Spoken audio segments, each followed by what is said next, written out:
Showtime. The ECB is on the brink of a jumbo 75 basis point hike, even as recession risks rise, while EU leaders ready emergency energy measures. As long as it takes, Lil Brainard says, or joins a chorus of Fed speakers vowing to do whatever is needed to beat inflation. Plus, historic drop. Sterling hits a Thatcher-era low on Liz Truss's first day in office while she lays out her plan to tackle soaring gas and power prices today. So let's take a look at the futures. Again, it's a big day, and I would say it's a big day for euro. It is also a very big day for overall what some of the treasuries could be positioned ahead of some of the Fed calls. I think Goldman also hiked their expectations for Federal Reserve rate hikes into the winter. Euro stock futures getting some 0.4%, similar gains for futures here in London, and of course DAX futures. In London, the big story is of course Liz Truss, for the first time, day 2 in the job, coming up with that package to help the cost of living crisis with energy. Now, Spain, in the IBEX getting some 0.6%. It'd be nice to also have a breakdown of the sectors, which I'll get to in a second. If you look at what the futures are saying, and we've seen this in the past, where here in Europe they start on a good footing, and then there's a bit of anxiousness out there as there's a reversal. Let me look at what euro's doing. Currently 0.9999. I mean, the euro story is really one of dollar strength. So we look at dollar, we look at what Fed officials said, and then we look at the ECB. It's at 12:30 today. Cross asset, we were talking about yields, one of the most important benchmarks for global markets. If you look at US 10-year yield, 3.2313, and then S&P futures also gaining 0.2%. So as we've been saying it, the ECB holding its first monetary policy meeting today since July, when officials raised the key rate for the first time since 2011. Now, for more, we're joined by Bloomberg's Maria Tadeo, who's in Frankfurt for us. Maria, so good to see you. So the ECB on track for another rate hike.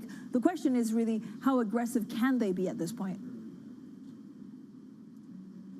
Yes, Francine, and that is the only question, because the European Central Bank has to hike rates. This is a single mandate central bank. Is that price stability close but below 2%? And if you look at the picture, the real life inflation across the euro area in some countries is now more than triples that goal. The only tension, if anything, going into the meeting is, will it be 75 basis points or is it a 50 basis points hike? When you look at the 75 basis point camp, what they argue is that there is now a window and you have to take quick, decisive action. This is about the credibility of the institution. The 50 basis points on the flip side, what they say is there is no denying this is an economy that is facing potentially a recession and a full-blown energy crisis. Which way this falls, we'll have to wait until 2:15 Frankfurt time to find out. And Francine, just very quickly, today we're here in Frankfurt at the ECB, but tomorrow there is a very important energy ministers meeting in Frankfurt at this point, in Brussels, excuse me. It does feel like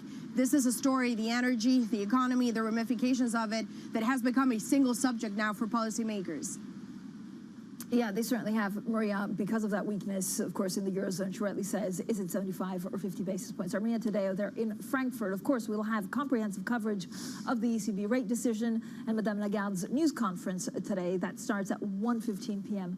UK time, so stay tuned for that. Now, joining us to talk about the markets and this big rate decision, everything to do with energy prices, Maria Monici, multi-asset fund manager at M&G, and Christina Kino from our FX and rates team. So thank you both for joining us. What a day, Christine. I mean, I don't know whether we just look at dollar strength, because also this makes it a nightmare for a lot of European companies. Absolutely, Francine. And one of the things that we're going to be watching out for the ECB today is whether Madame Lagarde does in fact fact, mentioned the euro and its excessive weakness, or whether they call it excessive weakness. We know, of course, that anytime a central banker pays attention to the currency and tells everyone that they're paying attention to the currency, that is significant. That's certainly something that we're seeing out of Japan. That's something that we're seeing out of China. If we see it out of the ECB today, that could be very interesting moving forward. It certainly will be. Maria, what are you expecting from ECB today? Well, I think what we've seen is a really strong raise of the dollar versus all other currencies.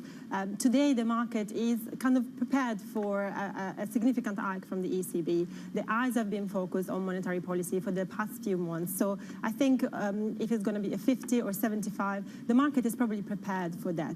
I think the risks coming ahead of us are really more linked to the fiscal policies that we might see put in place really across the world, and in particularly in Europe in this case, and the meeting tomorrow is also extremely important in that respect. It's probably an area that investors have focused a little bit less until this very moment. So, Christine, I mean, does it, in the greater scheme of things, does it actually make a material difference if the ECB hikes by 50 or 75? Well, listen, Francine, I think it is largely priced into the markets. There was a little bit of a pullback in pricing heading into the meeting today, but whether it's going to be today or in October, I think they are bracing for that jumbo rate hike. What I would be interested to find out today is whether the ECB validates the idea that there could be multiple jumbo rate hikes moving forward, and also what they're going to be saying about their asset purchase program, because again, that's another lever of policy that could potentially not be priced into markets just yet, because there's been an overwhelming focus on the rate hike aspect of this. But again, remember, there's also this other side of policy that could have very, very big implications, especially for yields in the region. So what's the right tool, Maria, to do this, actually? Because if the ECB is hiking too aggressively in a recession, I mean, this could really spell disaster. Absolutely. I think, there's been an extreme focus from markets on the monetary policy aspect of it, on the interest rate hike element of it. But actually, we can't forget that, monetary policy is only one leg that we walk on. There is a fiscal policy, which has an incredibly important role, especially in the current situations we are in, the energy crisis, the inflation issues, and what it might bring for a potential economic slowdown. So I think what we should really watch carefully is how fiscal policies unfold and what the differences approaches are across countries. That will really could make a big difference for markets. Yeah, and Christine, I know something that caught actually both of our eyes is Goldman Sachs lifting their expectations for Fed hikes in September and November. I mean, if they're expecting them to be more aggressive in the U.S., does it automatically transfer also in Europe needs to do more?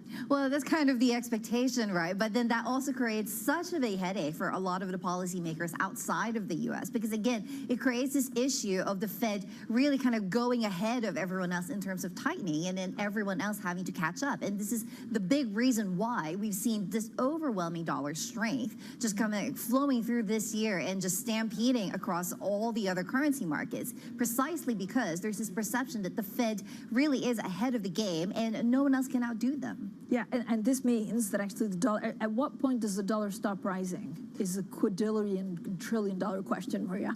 I think is a very, very key question. I mean, we've seen an incredible raise this year. I mean, even just for the fact that we have seen such a huge move, you could expect some retracement on that. Obviously, some of the underpinning of that is the differentials in interest rate policies, but there's also some fundamentals element to it that are more specifically linked to the condition of the energy crisis hitting harder Europe than the US, but also capital flows in different parts of the world. I think one area that could be quite interesting to watch in the coming months is actually the yen, which has been extremely weak this year.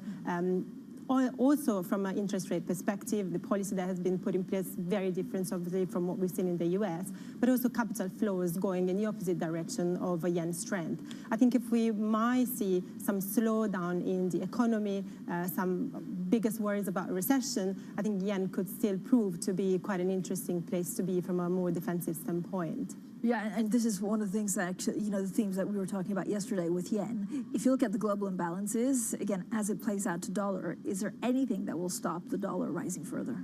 Well, I think it really is a matter of all these other central banks kind of mounting a greater defense of their own currencies, right? It's a little bit of a reverse currency war where we're now talking about curbing excessive weakness in a bunch of other currencies. But then, of course, we know that this only works if it is a bit more of a concerted effort. We're not necessarily seeing that yet. We are seeing certain central banks expressing worry or concern over their weak currencies. But until there's kind of this more concerted effort, again, against dollar strength, it's really hard to see what stops it in its tracks, Francine. Great. Thank you both for joining us on this important ECB day. Christina Kino there from our MLive team. Maria Munici, a multi-asset fund manager at M&G, stays with us. In the meantime, we're just getting some breaking news out of Darktrace. And now shares of Darktrace are tumbling as much as 30% after the U.S. private equity firm Thoma Bravo said it did not intend to make a takeover offer for the cybersecurity firm. Now, they had Darktrace, which I remind everyone is also London-based, had revealed it was in early discussions with Thoma Bravo about a possible takeover last month, but today they said an agreement could not be reached on the terms of a firm offer. That share price down 27%. Coming up, China continues with its COVID-0 approach, locking down the city of Chengdu after an increase in cases. But just how costly is this strategy becoming for the economy? We'll discuss that next, and this is Bloomberg.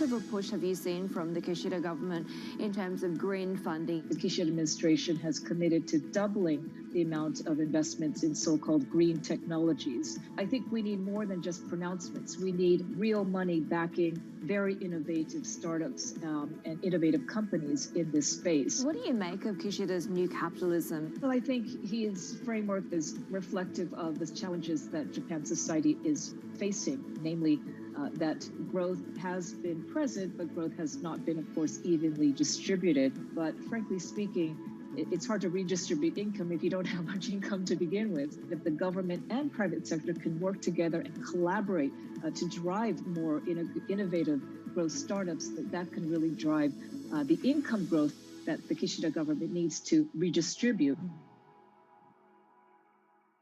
The top names at the Fed are on Bloomberg. I have a baseline case going into September that is 50 basis points. That's where I've been since the last meeting. But I have an open mind about whether 75 is going to be necessary. 50, 75 doesn't just depend on a data point, even an important one like the CPI.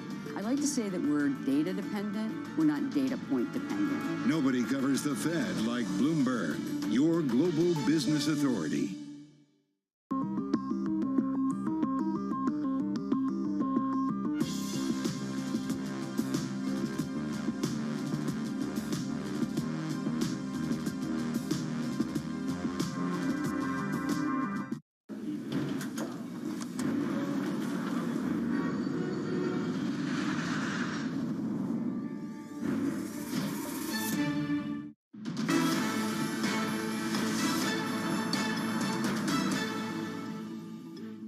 Welcome back to the Open, everyone. We're 11 minutes into the European trading day, and we're actually holding on to gains. Now, stocks are rebounding. Again, there's a lot of worry, or there's a lot, of course, of positioning ahead of that ECB meeting. Most investors expected 75 basis points, but because we had a bit of weaker data of the Eurozone, a couple of them now flipped to 50 basis points today.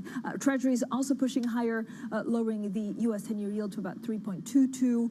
And we did have a couple of, for example, the Reserve Bank Governor of Australia, Philip Lowe, commenting on the case for slow monetary tightening getting stronger as borrowing costs climb. So look at all of those dynamics. Now, the Chinese megacity of Chengdu, home to 21 million people, has extended a week-long lockdown in most downtown areas after COVID-19 cases increased. President Xi's commitment to the COVID-0 approach is becoming more costly for China's economy, with growth forecasts being slashed and factory and retail activity slumping. Well, joining us now is Tom Orlik. He's our chief economist for Bloomberg Economics, and we're still joined by Maria Munici, multi-asset fund manager at M&G Investments. Tom, first, I'm excited that you're not in Washington and you're with us here, and you understand China like few people do. You even wrote this book, China, the Bubble That Never Pops. Is it popping now?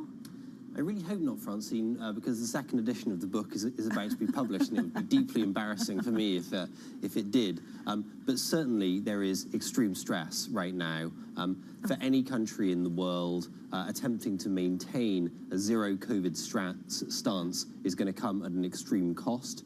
And we see that in China right now with Chengdu, a city of 21 million, accounting for almost 2% of China's GDP, locked down. At the same time as that, China is attempting to manage a really significant correction in the real estate sector. These two things together add up to a big drag on growth. But so does it mean that policymakers, and it feels like they've been reluctant to do more, just need to go full in? So the challenge, Francine, is you can't really go full in on stimulus in an economy which you're also having to lock down to prevent COVID, right? The two forces are just moving in opposite directions. So is there going to be a change in the zero COVID policy going forward? So the consensus on this for months has been, we get to the party congress, which we now know is on October the 16th. Xi Jinping gets a third term as preeminent leader, and then the exit from COVID zero begins. The big doubt around that is, well, October 16th isn't that far away, and we don't seem to have seen any planning, any strategizing, any debate about what the exit from COVID zero looks like. Neither have we seen China move to acquire the mRNA vaccines they'd need to give their population the best shot at resilience from the virus. So my assumption is we still start moving in that direction after October the 16th, because how could we not? But the preparatory steps don't seem to be being taken. So, Maria, from a market standpoint, what do you do with China? Well, I think it's certainly something to watch because of the huge implication from a macroeconomic perspective. And things are obviously very complicated, which we are seeing also across the globe. But the issue with China is also we have much less transparency, much less visibility of what is going to happen. So it is really something to watch closely, but where we have very little information of what we can expect going forward. Does it actually change your perception for emerging markets, or is there anything that you'd be buying right now as an alternative to what we're seeing here in the West? Well, I think there are some markets that have actually performed pretty well this year in EM, and there is some opportunities out there, probably, as I say, mainly outside China in that respect. But there is certainly, opportunity for diversification within a portfolio still.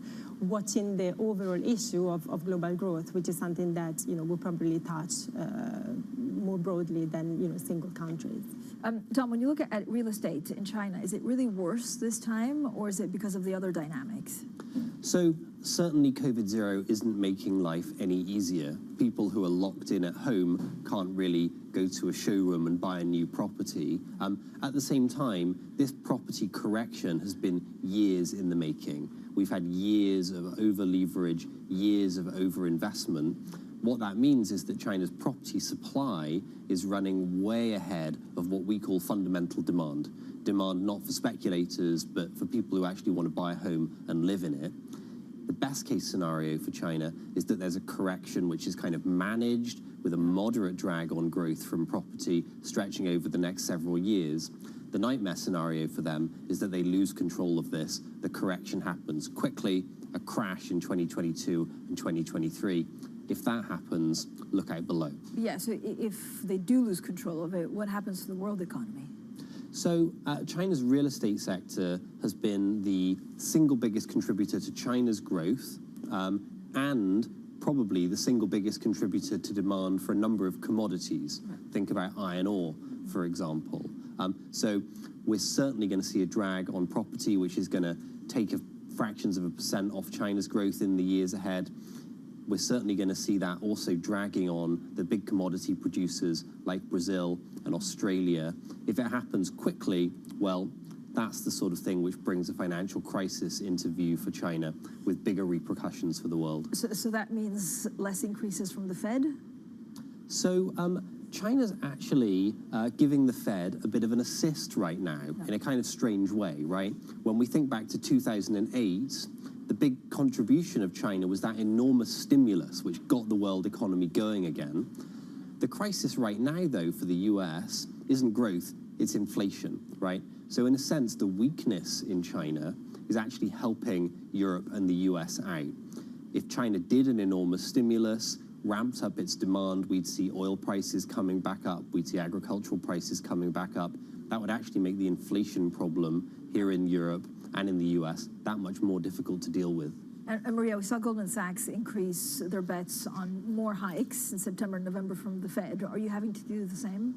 Well, I think, we have seen, and we are seeing in this very period, probably the best window of opportunity for central banks to hike, because we are still seeing economic data which is relatively benign. We are still seeing labor markets which is relatively benign. So this is, in a way, the perfect time to be aggressive in terms of rates. I think whatever happens next will be much more data dependent. So depending on what we're seeing on leading indicators, on PMIs, but also in particular on the labor market, what's happening to the unemployment rate, and also crucially, what's happening to labor participation. Because labor participation, especially in the US, is still quite behind where we were before the pandemic. And that change in rate of labor participation can have a huge impact on what the labor market looks like. Is it going to continue to be tight, or is it going to become a bit less so? Maria, thank you so much. And also thanks to Tom Morlick, our chief economist here in London for the week from Bloomberg Economics. That was also Maria Municki, a multi-asset fund manager at M&G Investments. Now let's get straight to the Bloomberg Business Flash. Here is Laura Wright. Hi, Laura. Hi, Francine. Mixed results for Elon Musk in his fight to cancel his buyout of Twitter. A judge is allowing him to add the claims of the recent whistleblower to his case, but is not letting him push back the October trial date to give him more time. The judge is also slamming Musk for not properly turning over text messages that could be evidence in the suit. Australia has passed its first major climate legislation in more than a decade. The climate change bill legislates a 43% cut to carbon dioxide emissions from 2005 levels by 2030. Enshrining the target into laws brings Australia in line with nations like Canada, South Korea and Japan, but it lags behind key allies, including the US and the United Kingdom. Reality television star and entrepreneur Kim Kardashian has a new business venture. She and a former partner at Carlyle Group, Jay Sammons, are launching a private equity firm. It will focus on consumer and media businesses. The apparel business Kardashian started back in 2019, Skims, has been valued at $3.2 billion. That's the Bloomberg Business Flash. Francine. Thank you so much, Laura. Laura Wright here in London. Now, we're also getting some breaking news out of Commerzbank, the chief executive speaking at a conference over in Frankfurt. Now, he says that Commerzbank can still achieve a 2022 net income target. Of course, a lot of these banks getting a bit of a lift at the prospect of interest rates getting higher. He has said, Mr. Knopf, that they can still achieve the 2022 income targets. Now, coming up, few surprises. Apple unveils new products at its biggest product launch event of the year, dubbed Far Out. One major standout, no hike in U.S. prices despite scorching inflation. We'll have plenty more on that next. This is Bloomberg.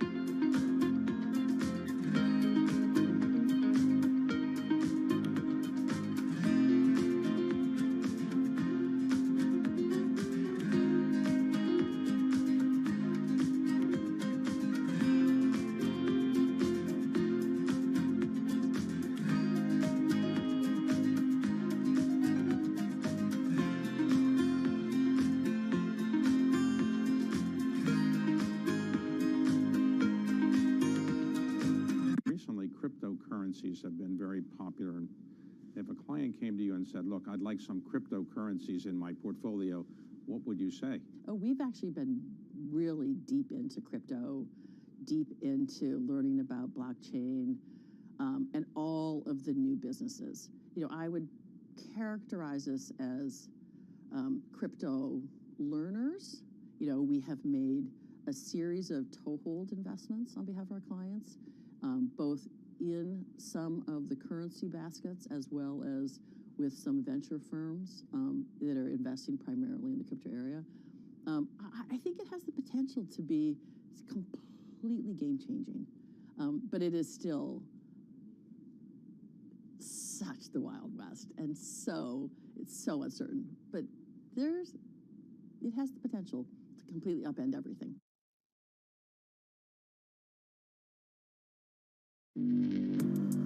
Access the financial world on demand.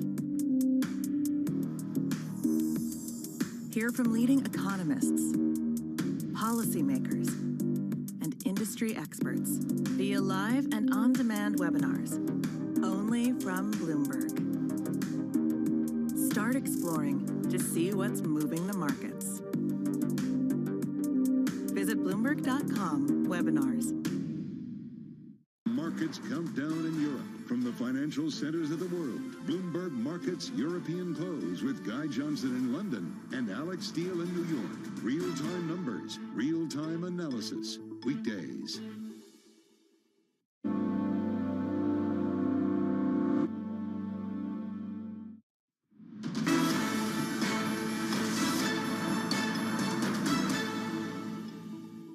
Inflation in our country is just far too high.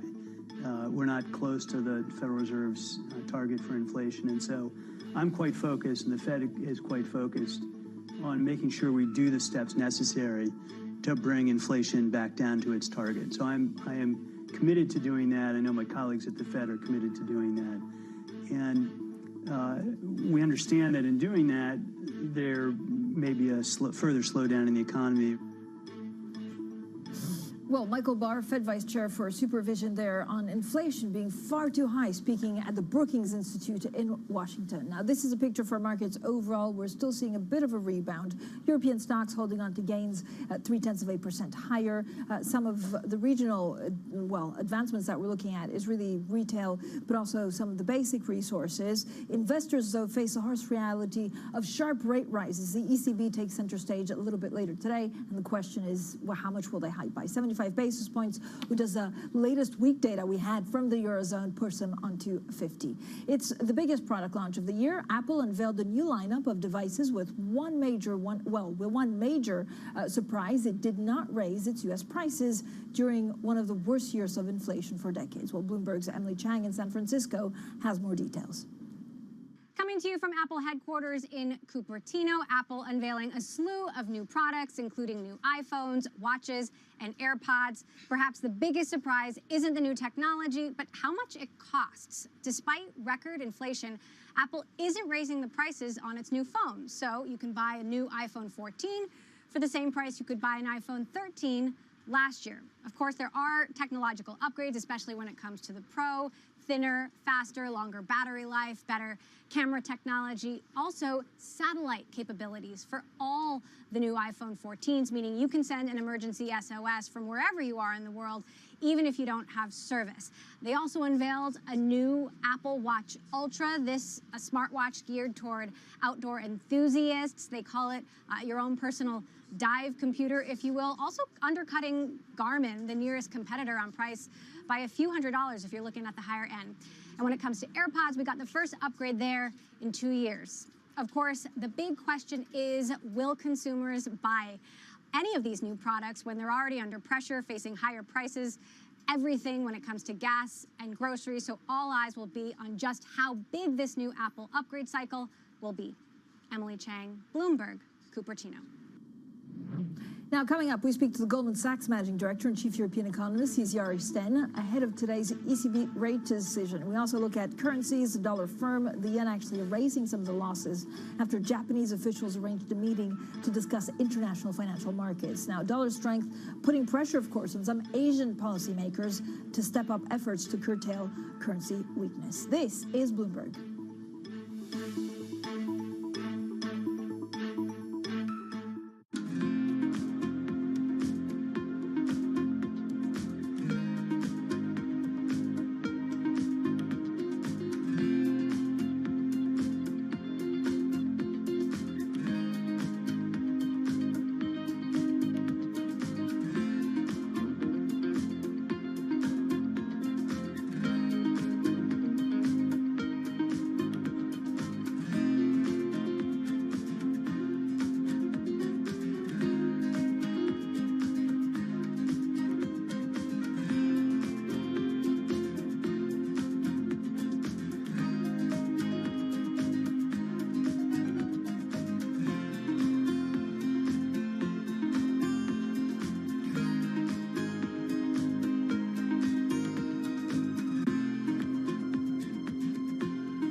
to name a couple of your babies. I don't know if I'm asking you to choose amongst your children, but you know, some of the most recognizable buildings by you, of course, the Millennium Bridge, London City Hall, the Reichstag, and the Great Court British Museum. What was your favorite project to do? The Reichstag does stand out because, first of all, it's an energy manifesto. So it transformed something that was dependent on fossil fuels. It uses all the technology to produce something which is essentially carbon neutral. And as a public building, that's a statement. It's a symbol of a city. It's a symbol of a nation. It incorporates works of art. It's recycling an existing building, which, as I mentioned earlier, is the ultimate in sustainability. If you can give a new life to a building, it also creates public space at the roof level. It is the most visited parliament in the world, so it puts the public above the politicians who are answerable to them. And that, of course, was made possible by the politicians. So it's a demonstration of democracy in action.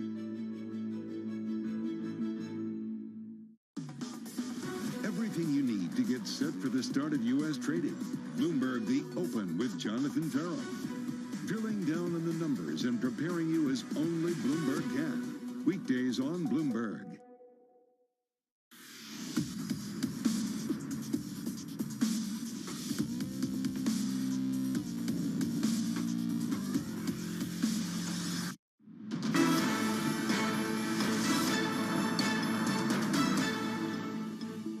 Welcome back to The Open, everyone. 30 minutes into the European trading day, and here are your top stories. Showtime, the ECB is on the brink of a jumbo 75 basis point hike, even as recession risks rise.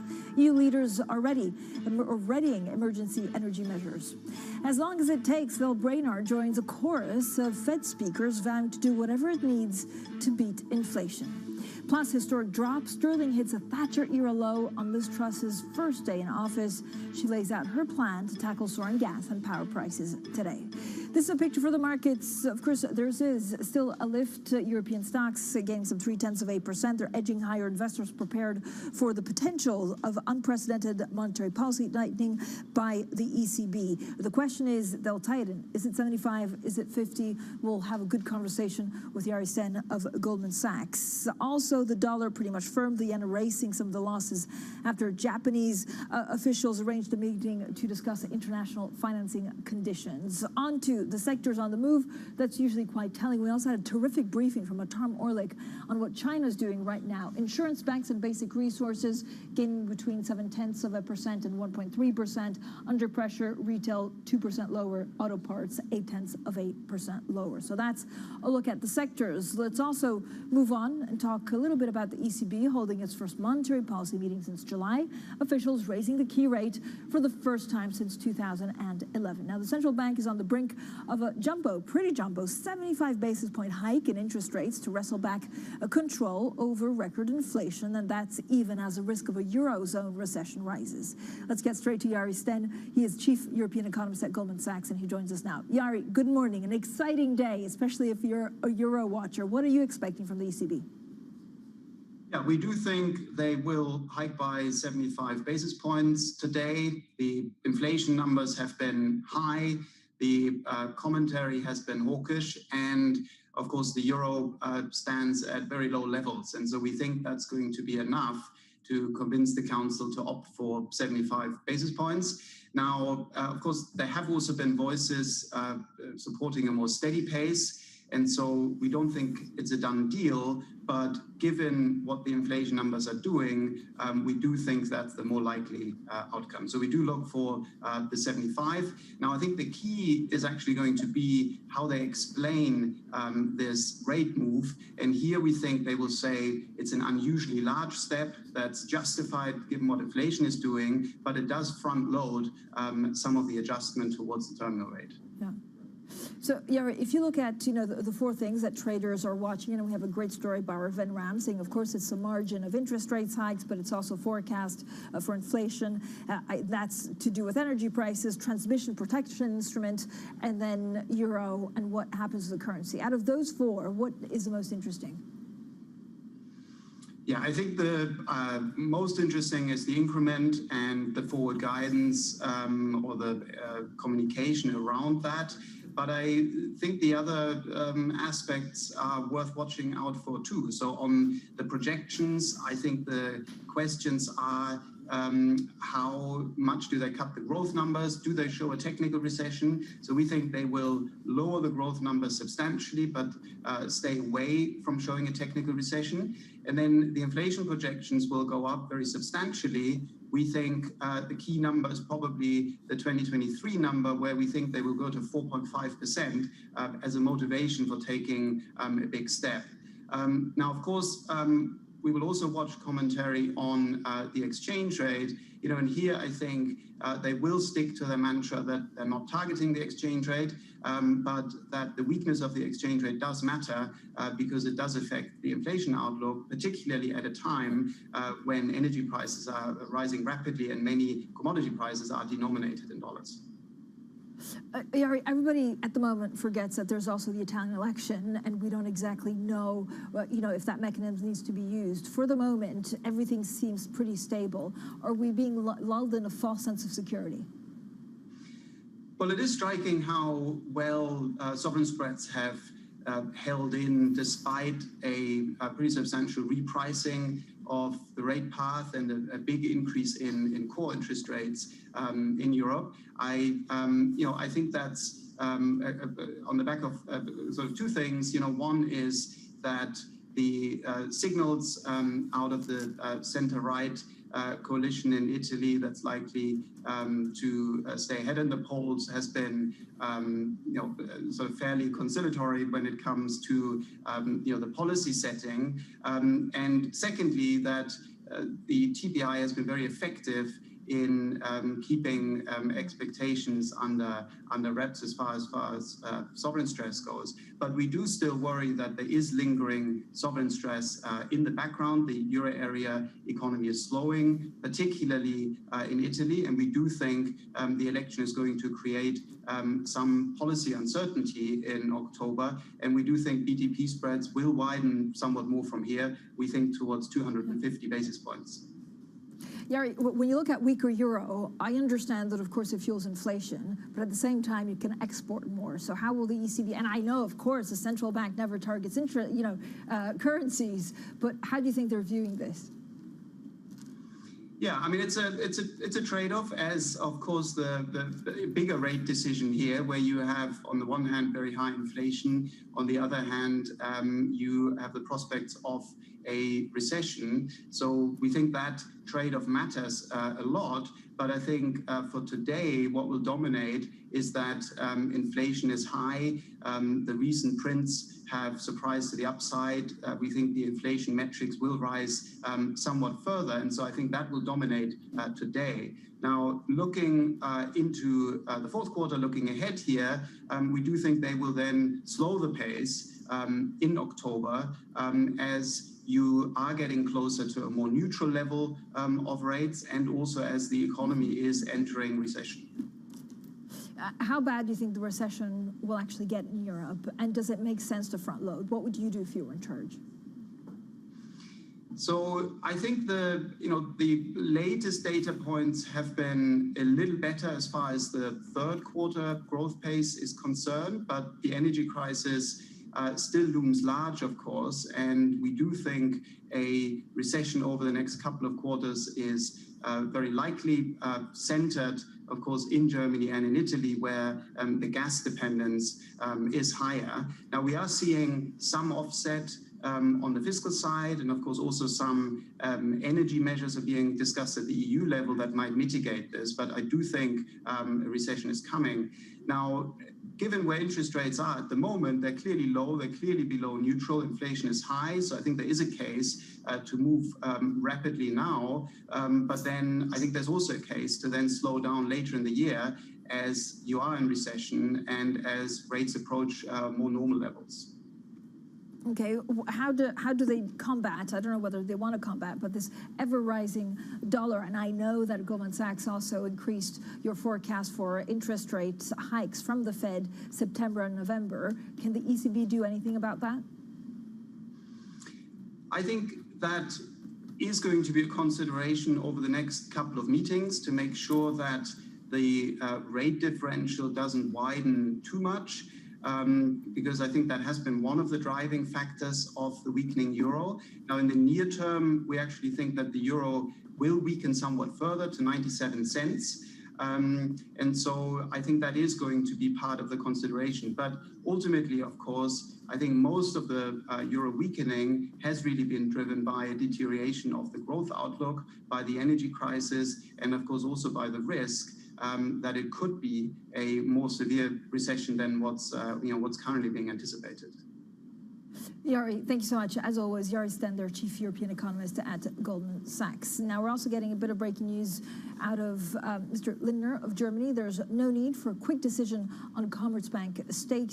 He also says the government is very satisfied with Commerzbank performance. He's reiterated the need to restore German borrowing limits. So we'll have plenty more, of course, on that throughout the day. Coming up, Finnish-based insurance group Sampo is planning a dual listing in Stockholm to boost liquidity. We speak to the chief executive next. This is Bloomberg.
Everybody want to be a consultant, and what are all these consultants doing? Well, David, I think that we actually defy the label consultant, because sometimes consultant seems to imply that we only give advice. And when you look at what Accenture does, we're really different than the traditional version of a consultant. We're really about relevance and results, and that's what is driving our business. What about a consulting project? In my example, I'm the CEO, I have a problem, I call you up, I say, solve my problem or give me a solution. We don't operate as big companies permanently in crisis mode.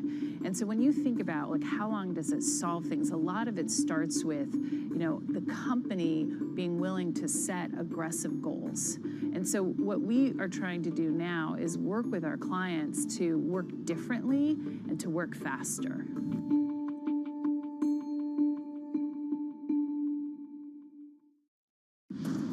No one covers the world like Bloomberg. We have to get interest rates higher and bring inflation back to our target. 33 million people have been affected by this flooding in the monsoon. Disruption is the whole point of a strike. With unmatched reach and resources from more than 120 countries, the moment news breaks, 24 hours a day. Bloomberg, your global business authority.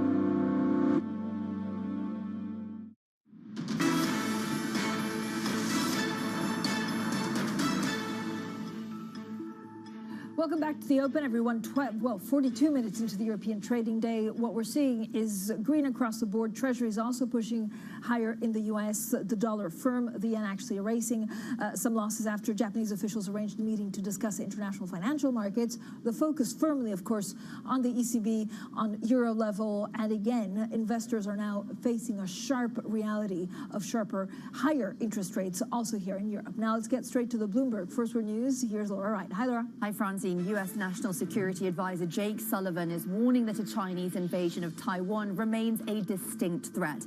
He's insisting the White House's position over the island's status has not changed, despite China's claims to the contrary.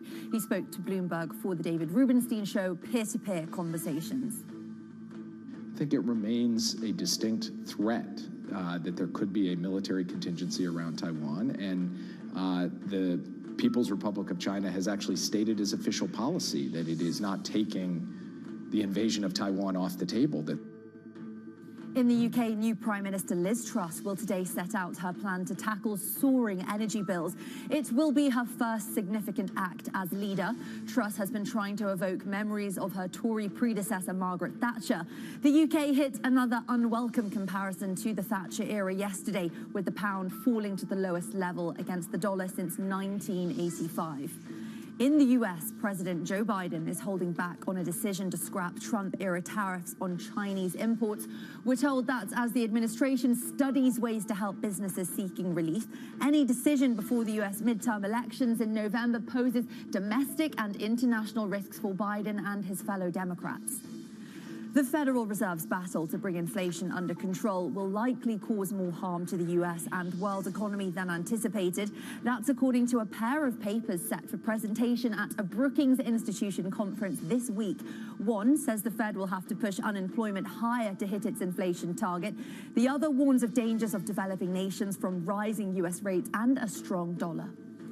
China has extended the lockdown of its megacity in Chengdu, home to 21 million people. It's the largest city to shut since Shanghai earlier this year. The decision to prolong the week-long lockdown shows Beijing remains committed to COVID-0, even as it becomes more costly for the economy.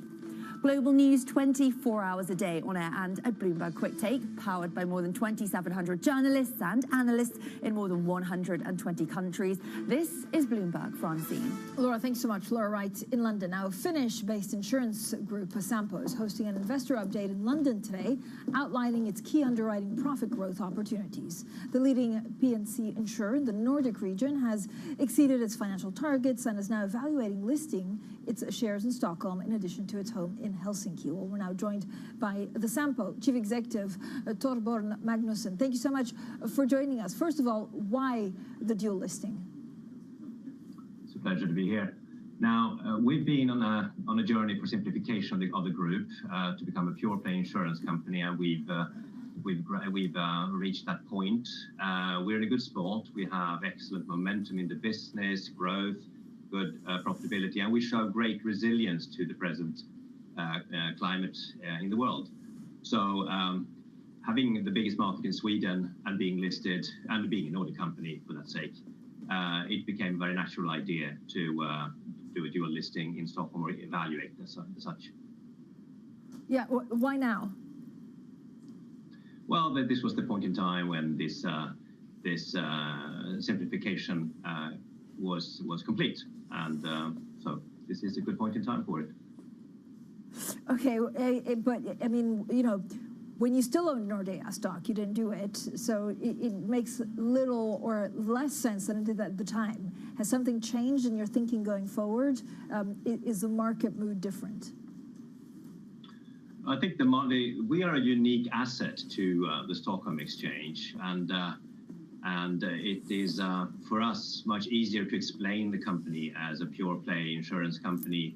And also, we've had a large number of contacts and meetings with investors in Stockholm over the past couple of years, and there is a broad interest in us as an insurance group with actually the largest market in Sweden. You're also, of course, an owner of Hastings, which operates in the UK. How much do you worry about the cost of living squeeze affecting Hastings? Well, I think the Hastings Group is operating in a more challenging market than our main market, the Nordic market. But on the other hand, they are now part of Sampo Group. They are developing well and preparing for changes in the market that will come eventually, I'm sure. Will you raise prices? We do all the time, and that is absolutely necessary in the UK market. This will be a very painful experience for those insurers that don't. So what's your outlook for market growth in the UK? Well, we operate in the segment, the digital segment, that has shown the most growth in the UK market over a decade. And we don't put a number on that, but it's very reassuring to be operating in that market. What happens, though, is that we have broadened our product portfolio to include home insurance, and we see very rapid growth, more than 20% growth on an annual basis for our development there. So to what extent is the energy crunch actually showing up in insurance operations? Well, not directly. And our business model has shown to be really resilient, as I said, to the present climate in the world. And we even gain from the increased interest rates, of course, in our investment portfolio. So there's no direct link from energy prices to the insurance results. So how are you positioned for rising interest rates? Of course, today is ECB day, so, you know, at Bloomberg we always say happy ECB day. This means higher interest rates, unclear whether we get 75 or 50 basis points. What does it mean for your group? Well, technically, we will, of course, earn more on the fixed income portfolio, and to be really technical, the liabilities will be discounted by higher interest rates. We have, relatively speaking, been in a very good position because we have a short duration on the fixed income portfolio, more so than many of our peers, and therefore we are, relatively speaking, in a good competitive position. Yeah, what makes you the most confident about Sampo going forward? Well, we have an exceptional track record, and we have the same people running the business. And at the moment, if you look at our results for the past few quarters, as I said, we have a combination of leadership in the digital arena, both in the Nordics as well as in the UK, combined with strong, solid results and good growth. So we will just continue to doing what we do and try to develop a little bit every day. Thank you so much for joining us. Torbjörn Magnusson there, the Chief Executive Officer of Sampo Group, leading property and casualty insurer in the Nordics region.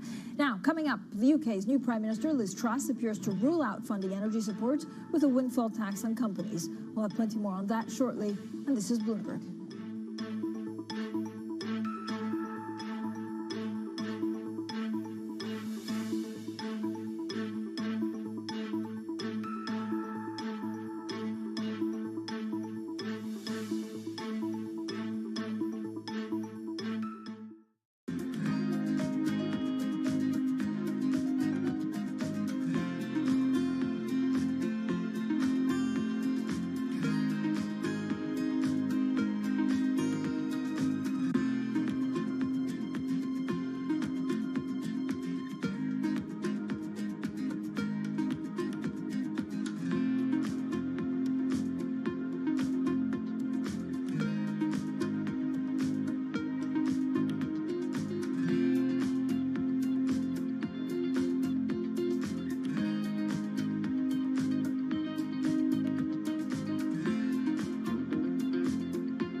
When you think space, you probably think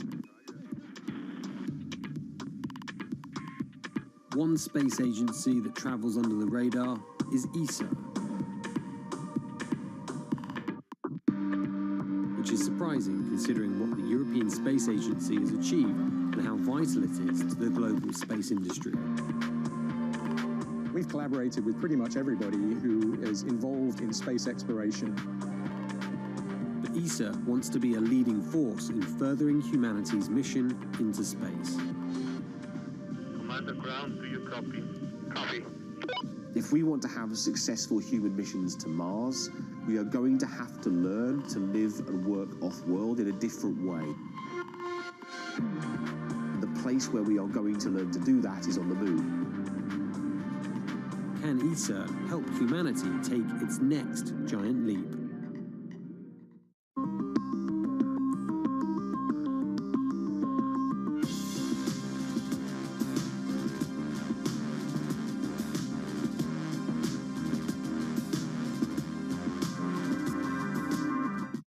Market that over the past few weeks has made it clear it wants to go higher. It got a little spooked by the idea that geopolitical tensions are rising.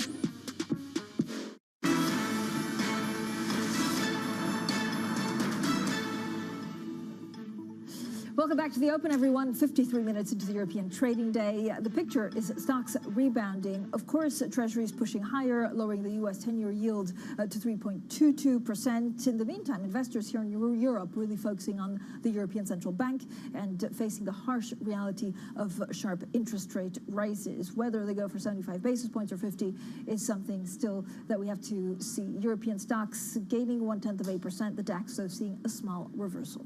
Now, here in the UK, the new Prime Minister Liz Truss is resisting calls to fund energy support with a windfall tax on companies. Truss was grilled on the policy during her first Prime Minister's questions in Parliament yesterday. Well, joining us now is Bloomberg's Lizzie Burden, who was at Downing Street the day before yesterday and Westminster yesterday. So how much of the energy bailout plans, Lizzie, was actually leaked?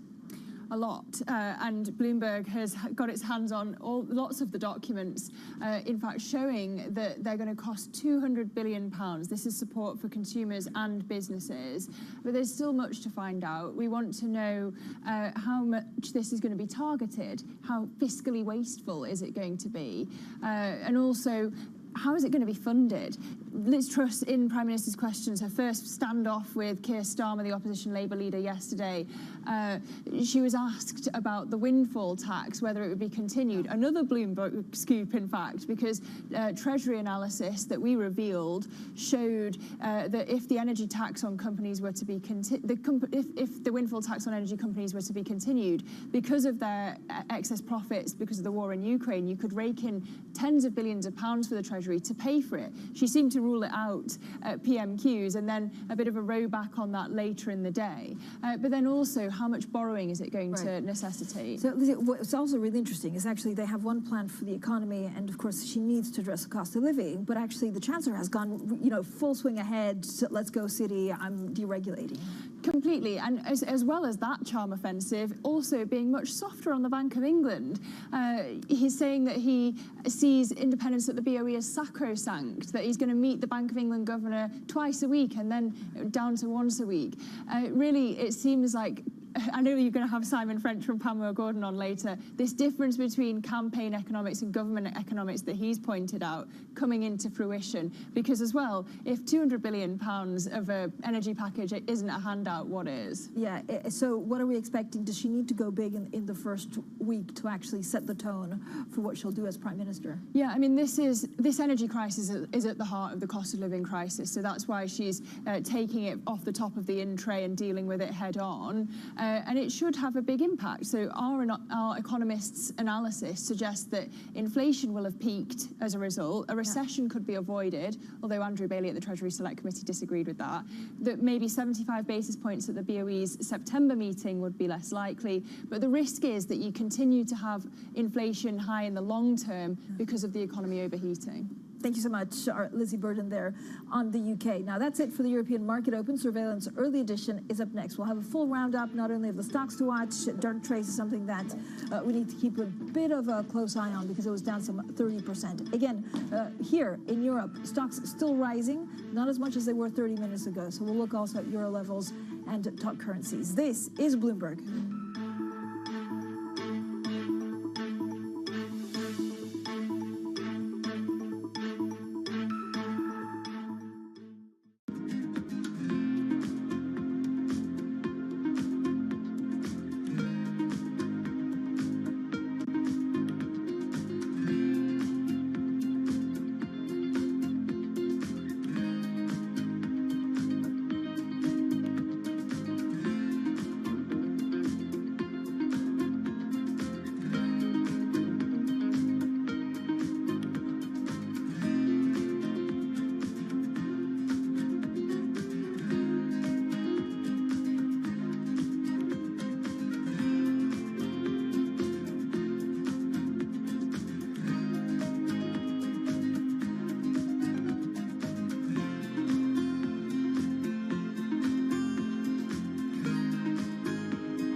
China's military power has been growing at an incredible speed over the last 20 years. A strong country must have a strong military, as only then can it guarantee the security of the nation. In terms of sphere of influence, we absolutely know that China wants to be dominant in Asia. So there is a target to get to that point, to be a military that is a peer to the greatest militaries in the world by 2035. The competition for influence is a global one. And through a multi-decade trajectory fueled by planning, money, and pragmatism, China is building a military that allows it to shape the 21st century just as the U.S. shaped the 20th.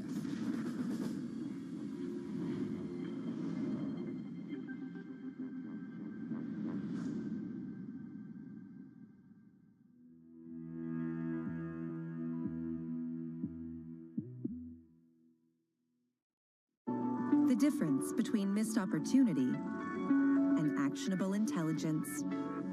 For in-house attorneys who strive to provide superior counsel and strategic advice, Bloomberg Law offers an unmatched platform of analytics tools and business intelligence. All to help improve productivity, mitigate risk, and inform decision-making. For the comprehensive platform that helps you work smarter and faster, the difference is Bloomberg Law. Markets countdown in Europe. From the financial centers of the world, Bloomberg Markets European New York. Real-time numbers, real-time analysis. Weekdays. It's really a reminder, isn't it, just how sensitive the markets are to any commentary about trade. We did see some pressure on the yuan, we did see some pressure on the futures. That is now being reversed.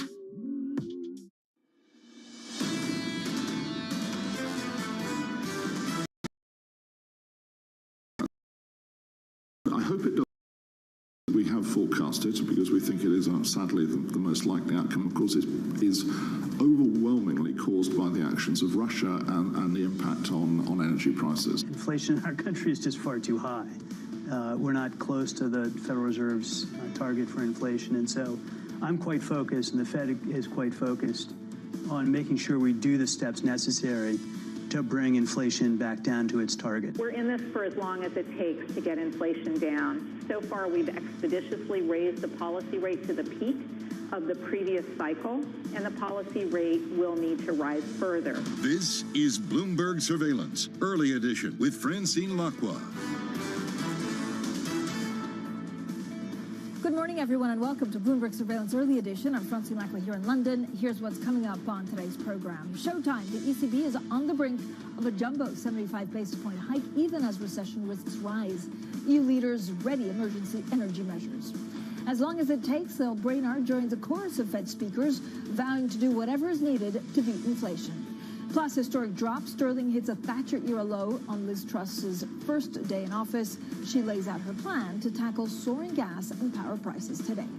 Now, first thing is first, let's check on the markets. Of course, sterling and a lot of the currency moves are really capturing the imagination of certain traders as we go into some of this global competitiveness, and it's extremely difficult to fight the Fed. John Authers with a fantastic piece saying that he doesn't really see what could stop the dollar's ascent. This is a picture for European stocks. We're off the day's highs. Of course, this is as investors are preparing for this potentially unprecedented rise in interest rates that the ECB, Madame Lagarde, will have to explain, of course, her reasoning if she front loads and does 75 basis points.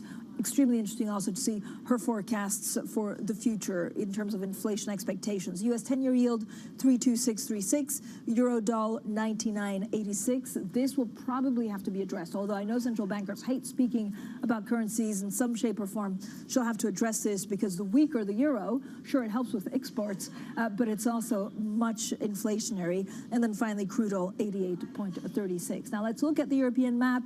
Again, it's a big day here in the UK. We have Liz Truss, a new Prime Minister, in charge for her second full day.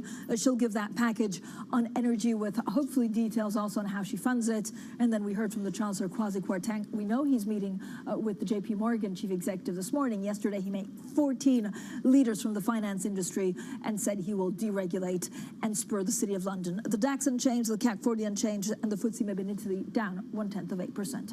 So the ECB holding its first monetary policy meeting since July, when officials raised the key rate for the first time since 2011. The central bank is on the brink of a jumbo 75 basis point hike to wrestle back control over record inflation, even if the risk of a Eurozone recession rises. Now, for more, let's bring in Bloomberg's Europe correspondent, Maria Tadeo. Maria, the big question, 75 or 50? 75 or 50, Francine, that's the only question, because when it comes to the direction here, the only ways up for the European Central Bank. Single mandate central bank, inflation now clearly way above target. They have to hike.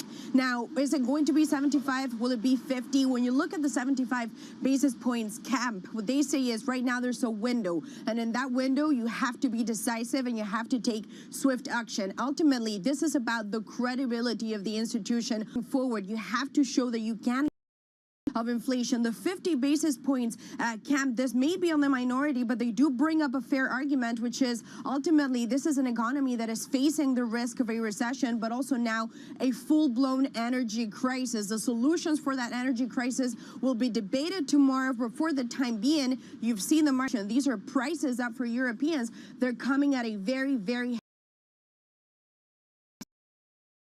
find out in about a few hours' time here in Frankfurt, of course, then followed by that press conference by Christine Lagarde.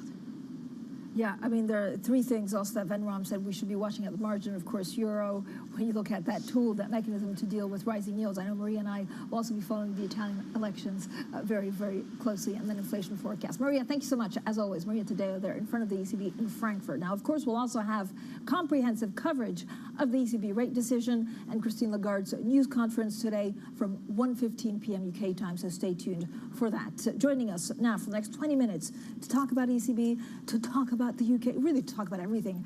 Simon French, Chief Economist at Panmure Gordon. Simon, I mean, first of all, good morning. Good morning. I mean, are you just relieved that you're not working at the ECB? Because it's a bit of a nightmare. Do you front load or not in this kind of environment?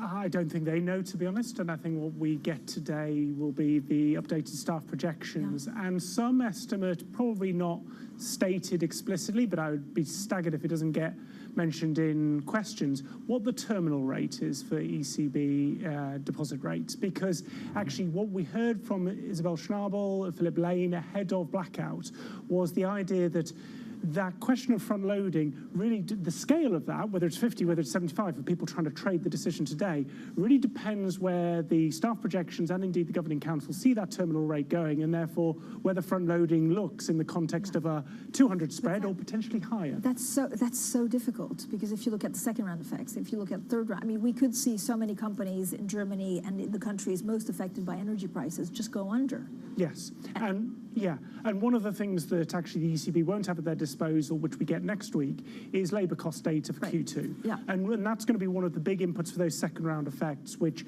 the ECB won't have at their disposal. They'll go with the anecdotal, the other survey-based data that those are starting to build. But we've also heard of market shift in the commentary towards inflation expectations, with the anticipation that those are a leading indicator of what wage settlements will be across the Eurozone, and therefore that persistence of inflation. I hate beating up on economists, especially as I have one of my favorite right here on set with me. But their staff projections have been so wrong. They haven't been able to really see the crystallization of this much higher inflation. Why do we believe them now?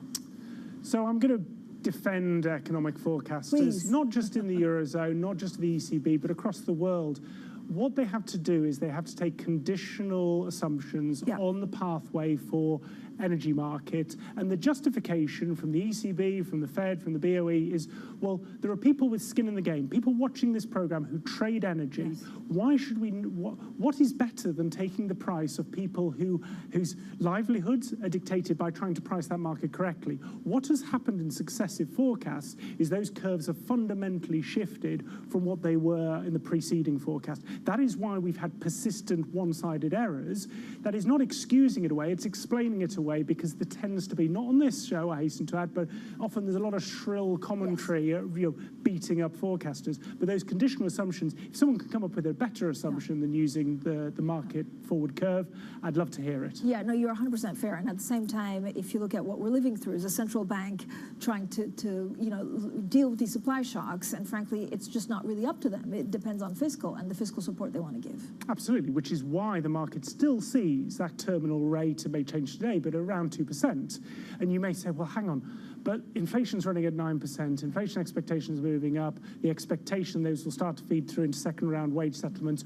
Why are we not talking about terminal rates 3, 4, 5%? And it's for just that reason, that a lot of the heavy lifting on medium-term, longer-term deflation is coming through from the removal of consumer spending power, expected to pass through into labour markets, the negotiating power, and therefore bring down that inflationary picture over the medium term, agnostic of what the central bank, not just in Europe, but in the UK, in many energy importing countries around the world, the heavy lifting is done by wholesale energy markets, not by policy rates. So if you look at euro weakness, is it really only dollar strength? And if you look at these global imbalances, is there anything that will stop the dollar's rise? If we'd had this conversation a month or so ago, I'd have said it's largely dollar strength. But you're starting to see now, when you track the relative spreads between two-year yields in Europe, in the UK, with the US, around the world, there's quite a tight relationship. But when you start to see effectively rate hikes not underscoring your currency, you're starting to see a bit of a breakdown in that relationship, suggesting it's not just a Fed story here. All right, Simon, thank you so much. Simon French, there, Chief Economist at Panmure Gordon, stays with us. We'll talk about the UK shortly. And actually, Simon French was on the podcast, and he predicted everything that happened this week. So we'll talk a lot more with Simon French about the UK in about 15 minutes from now. Coming up, though, we speak to an Italian MP, Deborah Bergamini, about the upcoming Italian election. She could also be one of the kingmakers, the rainmakers in the new coalition. So don't miss that interview. It's coming up next, and this is Bloomberg.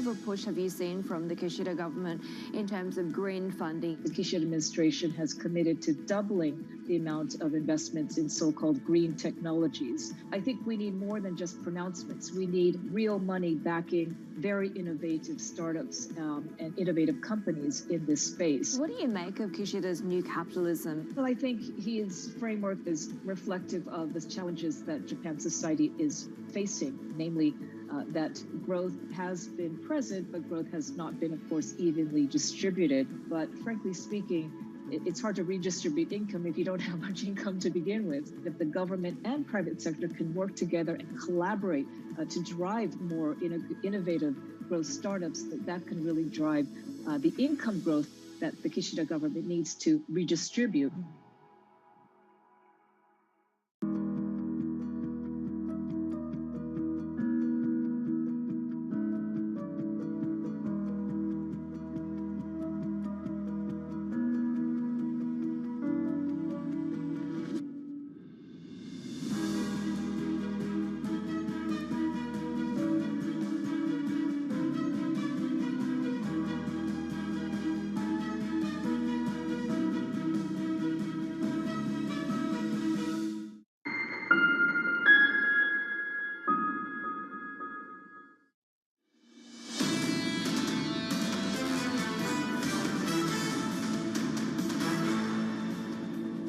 Economics, finance, politics. This is Bloomberg Surveillance, early edition of Francine Lacroix here in London. Now, when Italians vote on the 25th of September, Giorgia Meloni's decade-old right-wing party, Brothers of Italy, is expected to emerge as the largest party in parliament.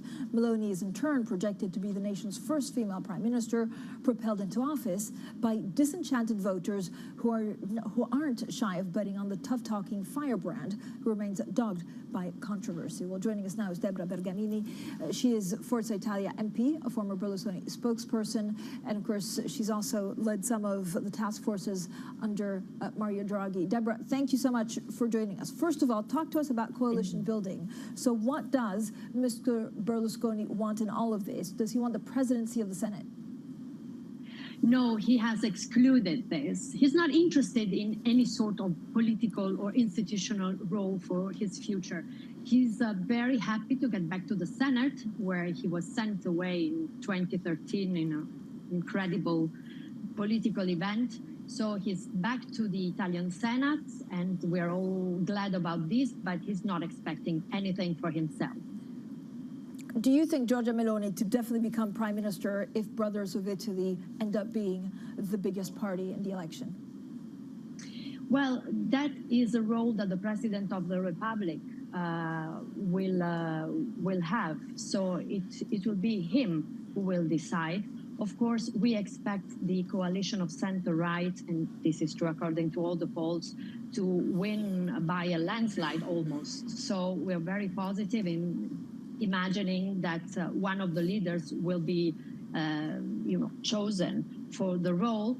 And within our coalition, the agreement is that the party who will get more votes will have the right to indicate the prime minister. So we will respect that agreement. I mean, of course, if you look at the polls right now, it would be a three-way coalition: Forza Italia, Brothers of Italy, and Salvini's party. Do you think that you would be, willing to ditch Salvini to have a more fiscally responsible, maybe more market-pleasing government? But we will be responsible. We need to be responsible. We owe it to our over 60 million Italian citizens that need responses that are responsible. So we will respect all the dues that we have to do, and we will be respectful of the PNRR plan with respect to Europe. We know that there's no choice other than this. I want to underline that the center-right coalition is a coalition that dates back to over 20 years ago, and we are ruling today 14 Italian regions out of 20 and many important cities. So, we have a long experience of being together and working together for the sake of Italian citizens. Then Forza Italia is the very center of this coalition, the most moderate and liberal and pro-European force, and we will play our role into this. Of course, when you really become or come into government, it's also about attracting foreign investment. So how protectionist do you think this government will be? Well, I don't expect the future government to be protectionist. We live on export. You know how much has been estimated the value of the Italy brand? That's $2,000 billion. So we are an export country. We know that, protectionism wouldn't help this sort of physiognomy that we have in our economy. So I don't think there's any risk of protectionism. Rather, we will try to cut taxes because, Italy is a country where the relationship between the state and taxpayers, has never been, very positive. So what we think we will do, and we have done it in the past already when we were at the government, is to reduce the tax pressure in order to give more money to families and enterprises. Mr. Salvini basically says that Russia's sanctions are not working. Do you agree with that? Well, this is not what he's saying, but he's sharing a reflection on the fact that these sanctions are imposing sacrifices on our citizens. And we knew that right at the beginning. We knew that there would be some sacrifices to do in order to state our belonging to democracy and freedom. So we will continue to support sanctions. Lega and Forza Italia have done that always during the Draghi government. We know that this will mean some sacrifices, but we also know that this is the only way in order to defend our richness, our countries, and our citizens. So, Deborah, just so I understand, 100% of the markets understand, Forza Italia's position right now is pro-sanctions. If there's a coalition agreement with the three parties, how do you reconcile the differences that you have with Salvini? But these differences are along the electoral campaign. Each party has the right to put on the table their reflections, their ideas. But then facts are different. And the the party of Salvini, along the Draghi government, always, when we had to decide whether to go ahead with sanctions or not, they always decided yes in the parliament. So they have been consistent with the general position of the center-right coalition. And they will be consistent, I expect, also in the future. Deborah Bergamini, thank you so much for joining us today. Forza Italia MP and former Berlusconi spokesperson, of course, also in charge of one of these studies and, of course, fiscal groups. Good morning, traders. How are you today? If you want to trade Japanese yen, there is a chance. I'm going to place an order to sell short. We hold quite a few positions on Japanese yen. And the order I'm placing 143.780. Okay, order placed 143.780. And if you hold as well with us, if you copy trade and hold it position for quite a while, please place your order. In this case, you will reduce your loss and it will go quite well with your portfolio of holding on Japanese yen. Okay, guys, position not opened yet. We placed an order, so stay with me and I'll speak to you later.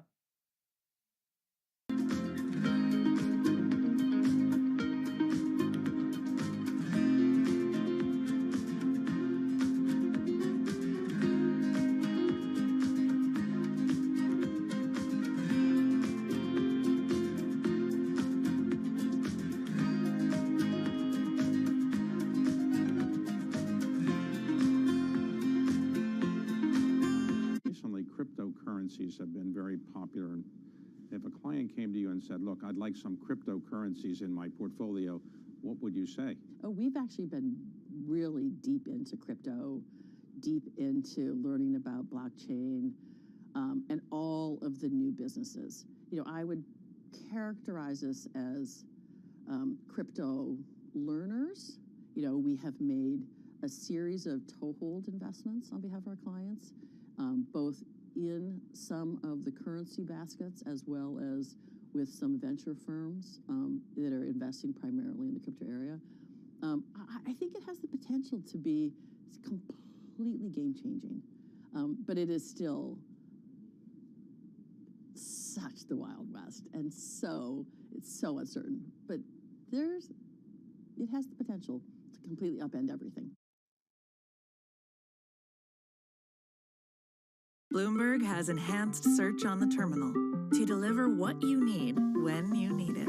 Now, you can simply type phrases in everyday English in the command line. Compare financials. Find people. Analyze markets. You can enter phrases or ask questions. What do you want to know today? Ask a question or visit SearchGo to find answers now. Everything you need to get set for the start of U.S. trading. Bloomberg The Open with Jonathan Farrell. Drilling down on the numbers and preparing you as only Bloomberg can. Weekdays on Bloomberg.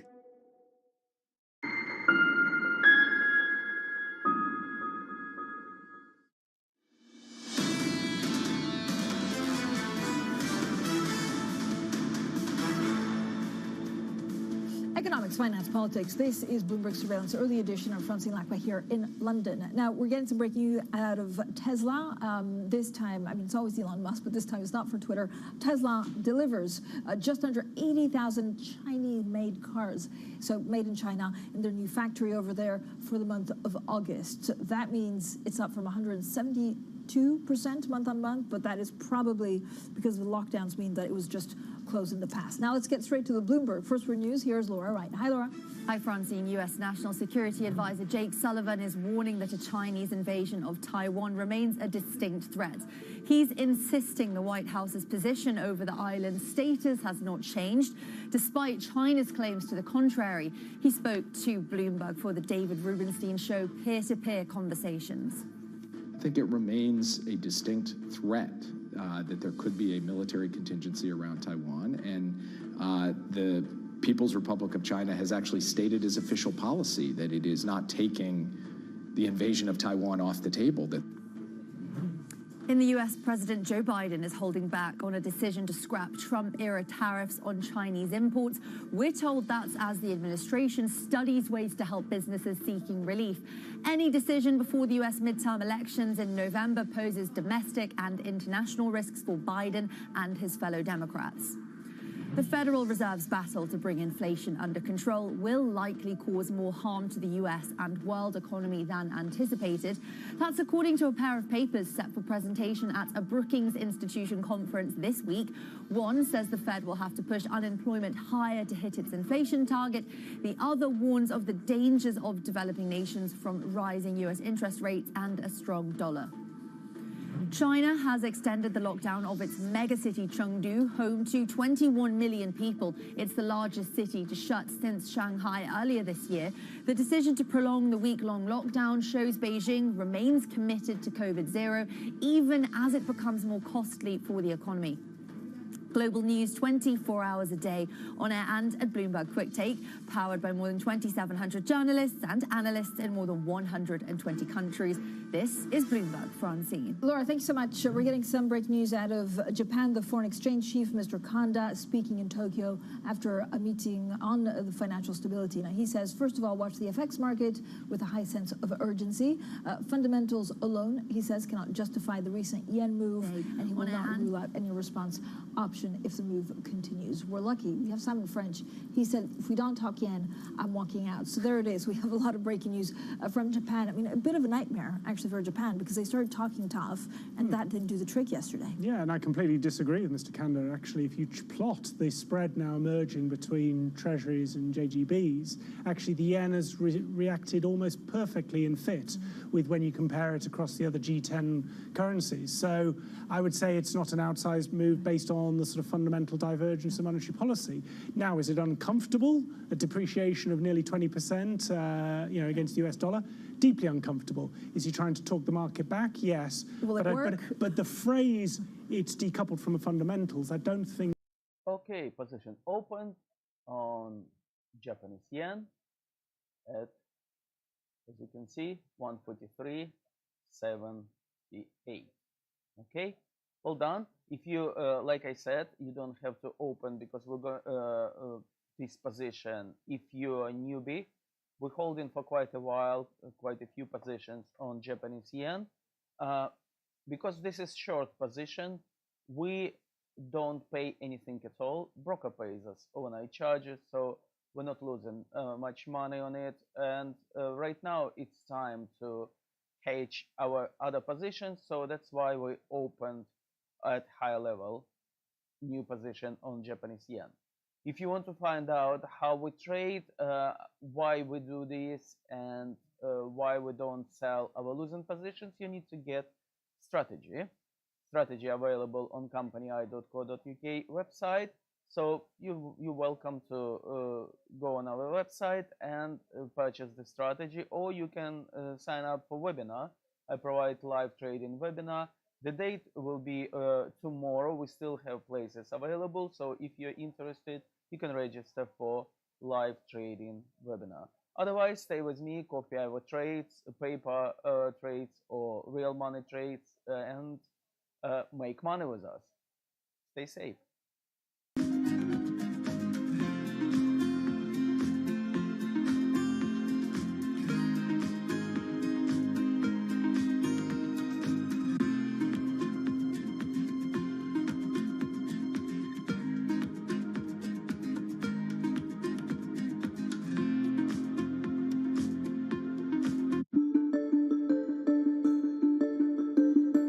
Everybody want to be a consultant, and what are all these consultants doing? Well, David, I think that we actually defy the label consultant, because sometimes consultant seems to imply that we only give advice. And when you look at what Accenture does, we're really different than the traditional version of a consultant. We're really about relevance and results, and that's what is driving our business. What about a consulting project? In my example, I'm the CEO, I have a problem, I call you up, I say, solve my problem or give me a solution. We don't operate as big companies permanently in crisis mode. And so when you think about like how long does it solve things, a lot of it starts with, you know, the company being willing to set aggressive goals. And so what we are trying to do now is work with our clients to work differently and to work faster.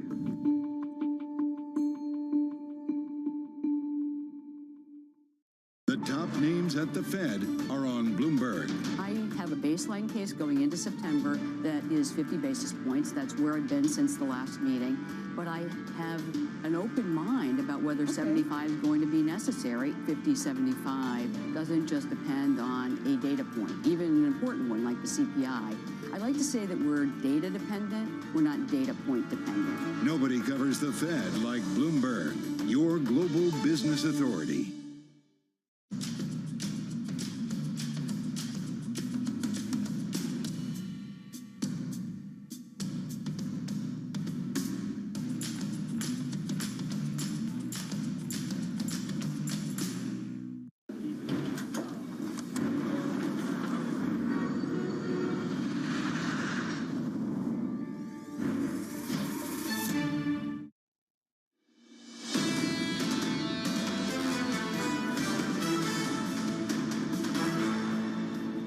Showtime. The ECB is on the brink of a jumbo 75 basis point hike, even as recession risks rise. EU leaders ready emergency energy measures.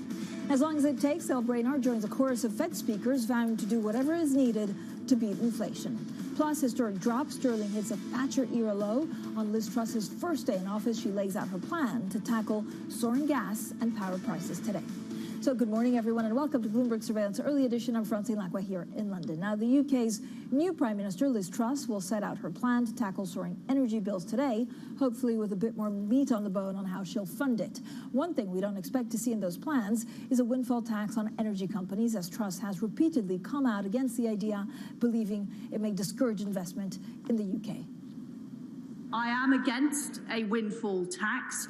I believe it is the wrong thing to be putting companies off investing in the United Kingdom just when we need to be growing the economy. What we need to do is increase our energy supplies long term. And that is why we will open up more supply in the North Sea, which the Honourable Gentleman has opposed. That is why we will build more nuclear power stations, which the Labour Party didn't do when they were in office. And that is why we will get on with delivering the supply as well as helping people through the winter. Well, let's bring in Bloomberg's Lizzie Burden, who was at Westminster yesterday, Downing Street the day before. So, Lizzie, much of the bill has been leaked. What are we looking out for today? First of all, Francine, the price tag. So Bloomberg's seen documents suggesting that this is going to cost £200 billion, but lots of different figures floating around. Even with that spending, the documents suggest that people's energy bills will still be almost triple what they were last year, so not all the pain removed. Secondly, how targeted will these measures be? How much waste will there be fiscally? And thirdly, how is it all going to be paid for? You heard Liz Truss there seemingly ruling out a windfall tax, but later in the day, it seems that perhaps she might continue the current windfall tax, but not increase the rate or extend it to include power generators. Given what she said about the windfall tax, though, there's surely going to be a lot more borrowing. And we heard from the BOE Governor, Andrew Bailey, in front of the Treasury Select Committee yesterday, saying that perhaps they're going to have to put the brakes on quantitative tightening, given the impact this would have. So, Lizzie, what are we seeing in terms of what it means for BOE? I don't know what, if it helps or hinders inflation. I mean, two actually both being the same thing. If you're hindered, it helps with inflation, certainly from a Bank of England point of view, and whether its independence is no longer under threat. I think the difference is the distinction that needs to be made, and as Hugh Pill, the chief economist of the Bank of England, made at the Treasury Select Committee yesterday, between the short and the long-term impact. So Bloomberg Economics reckons that this package means inflation will have already peaked, and that means that we won't have 75 basis points at the next BOE meeting this month, and also a recession can be avoided. On that point, Andrew Bailey disagreed. He said that we are still going to have a recession. I'm interested what Simon French thinks about about that. But the difference is the long term, and our economists reckon that this package means the economy will overheat, and so rates will stay higher for longer. You mentioned about BOE independence. There's been a huge change of tune from this government on that. Kwasi Kwarteng seems to be on the charm offensive with the city. Yesterday he said that the BOE's independence is sacrosanct, and he's even going to have weekly meetings with the governor, twice weekly to begin with. What do we know about the City of London? There seems to be this unleashing of regulation. When do we find out more? Yeah, the Big Bang too. Again, this seems to be part of Kwasi Kwarteng's charm offensive. And finally, they seem to be taking notice of the markets. We had Philip Hammond, the former Chancellor, on this programme with us, talking about how this government needs to pay attention. Because yesterday, of course, we had a terrible day for the pound, the worst since Margaret Thatcher, although Andrew Bailey also said that that could be a lot to do with dollar strength.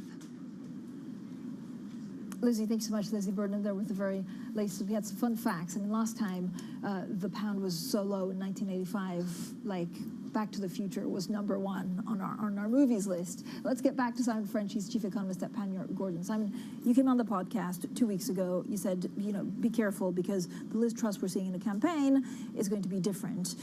Is she that difference in terms of windfall tax? I know there's a bit of, I guess, softening against the Bank of England. What else? Well, she said no handouts. That was very clear on the campaign trails. No handouts, which had to be interpreted as no transfers to support households with their energy costs. Well, what we're going to hear today is a tens, potentially hundreds of billions of pounds intervention, which won't go direct to households. It'll go via the energy companies in terms of, covering the spread between the wholesale prices they've got to buy electricity and the prices they have to charge. But I think we are seeing a difference between the campaign messaging and the realities of governance. And Lizzie also mentioned the Bank of England independence, some questions about money supply targeting, doing a mandate review. Certainly her new Chancellor, Kwasi Kwarteng, is rowing back from those comments, certainly if yesterday could be taken as an example of what they're going to say going forward. So deal with the energy crisis, unregulate the City of London to make that boom that we've seen in the past. Does it make sense? We had this pretty scathing note from Deutsche Bank 3 days ago saying, look, we could also see an IMF intervention and actually to deal with the balance of payments. Sterling has to, I think, collapse by another 30%. Sterling weakening and indeed nominal yields going higher on gilts is a logical way to clear the market based on the fact there's probably going to need to be additional issuance to deal with an energy price intervention on this scale. So it may not sit on the balance sheet of the government. There are some suggestions it may sit on retail banking balance sheets. We'll get some of those details later today. But either way, higher issuance, got to clear the market, bring in foreign investors by reducing the value of your exchange rate.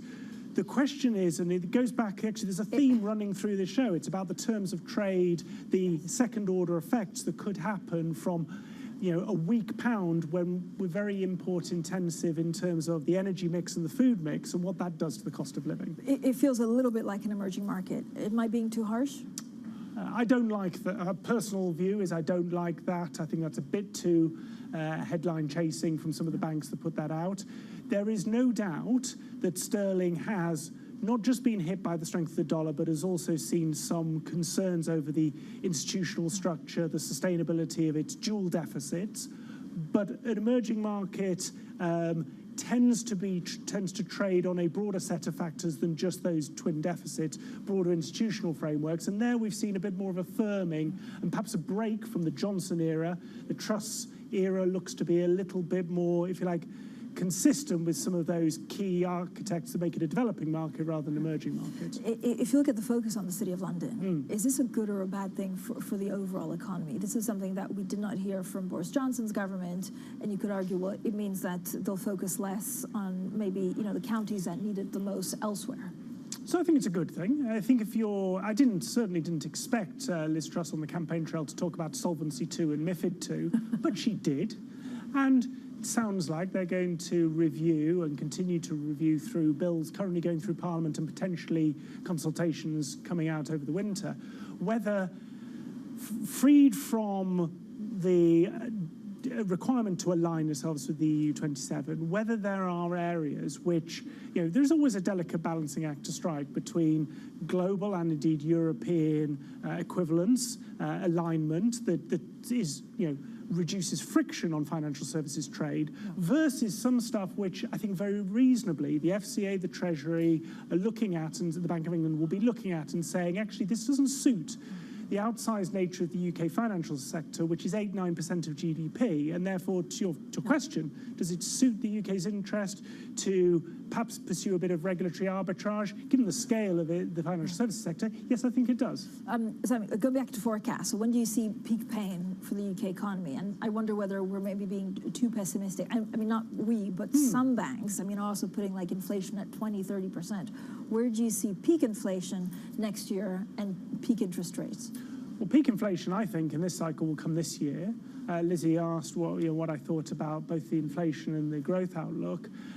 I think that the 5-quarter recession the Bank of England had in their August MPR is no longer fit for purpose, given the scale of the fiscal intervention. I still see a shallow recession in Q4 and Q1, but then recovering going Q2 and through 2023. But in terms of inflation, I expect it to peak in October, between 10 and 11%, way down on the 18%, 22%, although in defense to Citigroup and Goldman Sachs, not the phrase you'd expect me to say, but in defense of them, those forecasts were conditional on no fiscal intervention. I just, at the time when clients asked me about this, I said, do we really think there's going to be no fiscal intervention? I spoke to you on the podcast. I said, there's an intervention coming. The question, one we find out today, is what that shape and the scale will look like. But certainly, inflation on that scale looks very, very unlikely with a unit cost cap on gas. And so interest rates from the Bank of England, stabilizing at around 2.5-3%? No, I think higher than that. I think there is, we're hearing... How much higher? Well, I think, but in the sort of 3.5 to 4% range. Why does it need to go that high? Because what the package gives on one hand in terms of reducing headline inflation, it takes away on the other hand in terms of, it takes away the really bad macroeconomic outcome that was penciled in for 2023. And therefore, Hugh Pill, the chief economist of the Bank of England, talking to lawmakers yesterday, was very much talking about, actually, I'm not convinced the path has materially shifted from the curve, and the market curve does see us heading to 4% bank rate by about the middle of next year, and that is quite a considerable uplift from where we sit. So that's very much a coordinated move from the ECB, the Fed, and the Bank of England. Simon, just brilliant analysis as always. Simon French there, Pamela Gordon's chief economist. Coming up, Apple reveals it will not be raising prices in the US as it holds its biggest product launch event of the year. More on that next, and this is Bloomberg.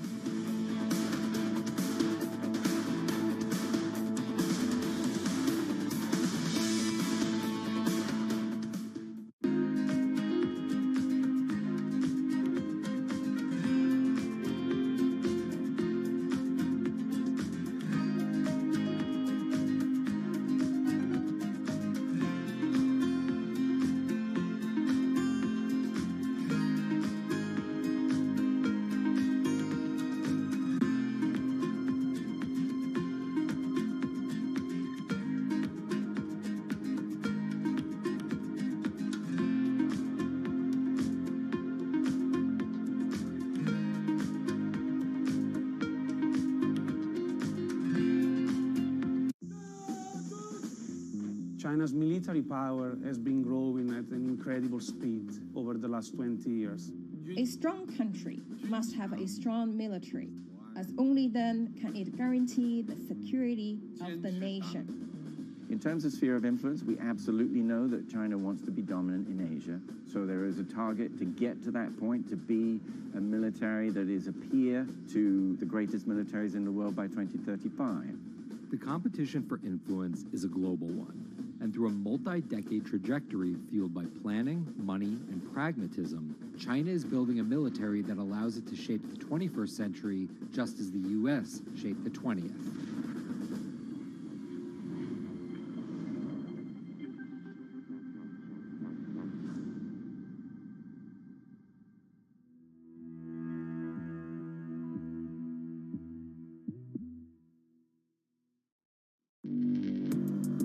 Access the financial world on demand.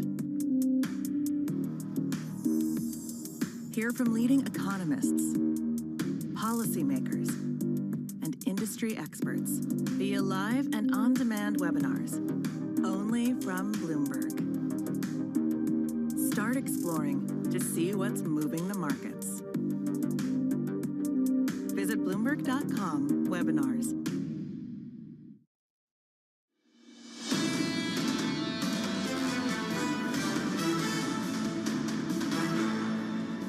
Economics, finance, politics. This is Bloomberg Surveillance Early Edition. I'm Francine Lacroix here in London. This is a picture for stocks. They're rebounding somewhat, but off the day's highs.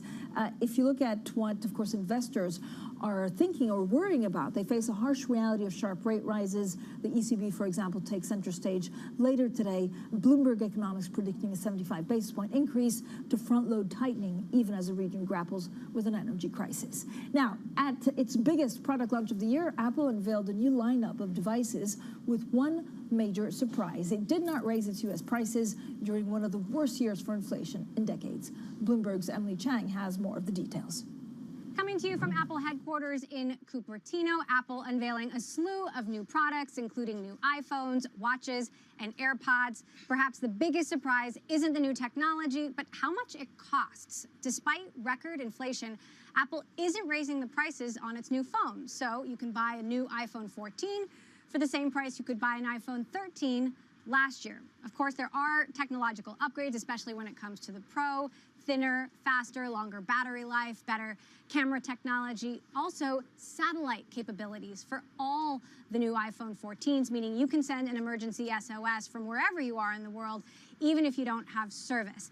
They also unveiled a new Apple Watch Ultra, a smartwatch geared toward outdoor enthusiasts. They call it your own personal dive computer, if you will, also undercutting Garmin, the nearest competitor on price, by a few $100s if you're looking at the higher end. And when it comes to AirPods, we got the first upgrade there in 2 years. Of course, the big question is, will consumers buy any of these new products when they're already under pressure, facing higher prices, everything when it comes to gas and groceries? So all eyes will be on just how big this new Apple upgrade cycle will be. Emily Chang, Bloomberg, Cupertino. Now let's bring in Alex Webb from Bloomberg. A quick take for more analysis. Alex, don't do what Francine does. I mean, they didn't raise prices, and like 2 months ago, I got an Apple 13. I should have called you before making that decision. Yeah, but ultimately, maybe the biggest surprise is there weren't that many surprises. It's not a significant upgrade. So actually, yeah, you might be getting a little bit more for your money this time around, and the prices are the same as they were for this, but it's not vastly different from this iPhone 14. There were a lot of comments that actually it was the smallest upgrade that people could remember. Yeah, but given that inflation, we're expecting it to rise by so much, and they haven't raised prices, does it show us that they're worried about market share, that they're worried about spending? Well, the thing was quite interesting heading into this is there have been reporting from our colleagues in Taiwan about the number of iPhones they were expecting to manufacture, the number they've ordered from their suppliers, and actually the number is flat compared to last year. Now, usually you would expect with an upgrade cycle that you'd be selling more iPhones. Now, the fact that it's flat does speak to the suggestion, at least, that, there isn't going to be as much consumer spending. We know this. We know this from other places. So keeping the price flat, the street took pretty positively because they think that maybe actually that will drive some more buying than had been expected. So then they focus on the watch, on this, what's it called, the Ultra watch, which frankly I will never, ever use because I'm not an iron woman or not in that kind of high competitive space that they're going after. Yeah, so it's interesting because Apple has about 36% market share in smartwatches in total. Yeah. But in the space of more than $500, Garmin really dominates. The people who are marathon runners, rock climbers, divers, they far prefer Garmin's. And so Apple is really coming after Garmin in that space. The thing that's and it is coming at a lower price point than Garmin. Interestingly, the battery life is not as good as what Garmin is able to do. So, the hobbyists may be, there is still a reason why they might go towards Garmin, but Apple is coming after them. Alex, is that a gimmick, or they can really, really make a lot of money? I don't know how many Garmin are sold, for example, a year. I mean, look, Garmin is a far, far, far smaller company than Apple, which kind of probably speaks to the scale of it. You don't forget, the iPhone still accounts for 50% of Apple's revenue, and Apple Watch, it doesn't even break out individually, it just has it in sort of other devices. So that which includes things like HomePod, the AirPods, all these things, it lumps them all in together, which kind of speaks to to maybe how big a market it is. You know, nothing to sniff about, but not anything near the iPhone. Sorry. iPhone. Alex, thanks so much. Alex Webb there from Bloomberg. Quick take on Apple. Now let's get straight to the Bloomberg. First word news. Here's Laura Wright. Hi, Laura. Hi, Francine. U.S. National Security Advisor Jake Sullivan is warning that a Chinese invasion of Taiwan remains a distinct threat. He's insisting the White House's position over the island's status has not changed, despite Chinese claims to the contrary. He spoke to Bloomberg for the David Rubenstein Show peer-to-peer conversations. I think it remains a distinct threat that there could be a military contingency around Taiwan, and the People's Republic of China has actually stated as official policy that it is not taking the invasion of Taiwan off the table. In the UK, new Prime Minister Liz Truss will today set out her plan to tackle soaring energy bills.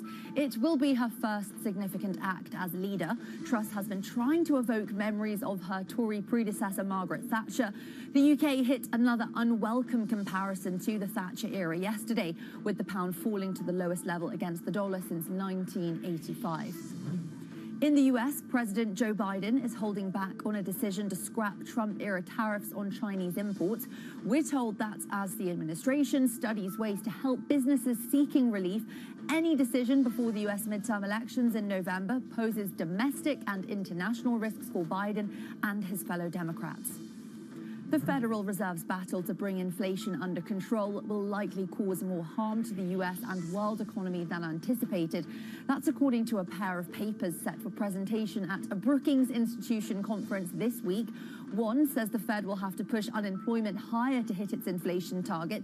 The other warns of the dangers of developing nations from rising US rates and a strong dollar. Australia has passed its first major climate legislation in more than a decade. The Climate Change Bill legislates a 43% cut to carbon dioxide emissions from 2005 levels by 2030. Enshrining the target into laws brings Australia in line with nations like Canada, South Korea and Japan, but it still lags behind key allies, including the US and the UK.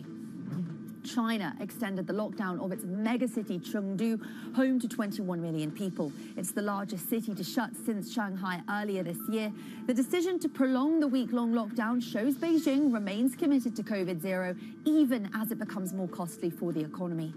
Global news 24 hours a day on air and at Bloomberg Quick Take, powered by more than 2,700 journalists and analysts in more than 120 countries. This is Bloomberg Francine. Laura, thank you so much. Laura Wright. Now, coming up, cashing in with the Kardashians. Well, reality TV star and billionaire entrepreneur Kim Kardashian is starting her own private equity firm, so we'll have plenty more of that next. This is Bloomberg.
of a push have you seen from the Kishida government in terms of green funding? The Kishida administration has committed to doubling the amount of investments in so-called green technologies. I think we need more than just pronouncements. We need real money backing very innovative startups and innovative companies in this space. What do you make of Kishida's new capitalism? Well, I think his framework is reflective of the challenges that Japan society is facing, namely that growth has been present, but growth has not been, of course, evenly distributed. But frankly speaking, it's hard to redistribute income if you don't have much income to begin with. If the government and private sector can work together and collaborate to drive more innovative growth startups, that can really drive the income growth that the Kishida government needs to redistribute. No one covers the world like Bloomberg. We have to get interest rates higher and bring inflation back to our target. 33 million people have been affected by this flooding in the monsoon. Disruption is the whole point of a strike. With unmatched reach and resources from more than 120 countries, the moment news breaks, 24 hours a day. Bloomberg, your global business authority. However you get your news. This is Bloomberg Daybreak with Lee. On Bloomberg Radio. Welcome to Daybreak Australia. This is Bloomberg Technology. This is Bloomberg Green. On TV, radio, and the web, this is Bloomberg.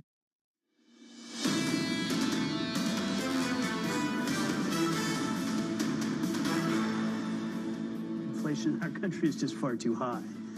We're not close to the Federal Reserve's target for inflation, and so I'm quite focused, and the Fed is quite focused on making sure we do the steps necessary to bring inflation back down to its target. So I am committed to doing that. I know my colleagues at the Fed are committed to doing that. And we understand that in doing that, there may be a further slowdown in the economy. Michael Barr, Fed Vice Chair for Supervision on inflation being far too high. Now, reality TV star and entrepreneur Kim Kardashian has a new business venture. She and former partner at Carlyle Group, Jay Sammons, are launching a private equity firm focusing on consumer and media businesses. Now, for more, let's bring in Bloomberg's Danny Berger. Danny, I was obsessed with this story. I mean, this is quite incredible because there was a lot of celebrities going to private equity, but actually, I don't know whether it means it's the peak of the industry. Actually, it's genius because she can give them so much exposure. Yes. See, this is exactly the thing for him. When I first saw this story, I was like, oh my gosh, another celebrity. Maybe it's like the SPAC boom, all these celebrities got in and it represents the peak. But actually, I mean, there have been celebrities doing this for some time and they've been successful. Ashton Kutcher, Snoop Dogg, Serena Williams, they all have VCs.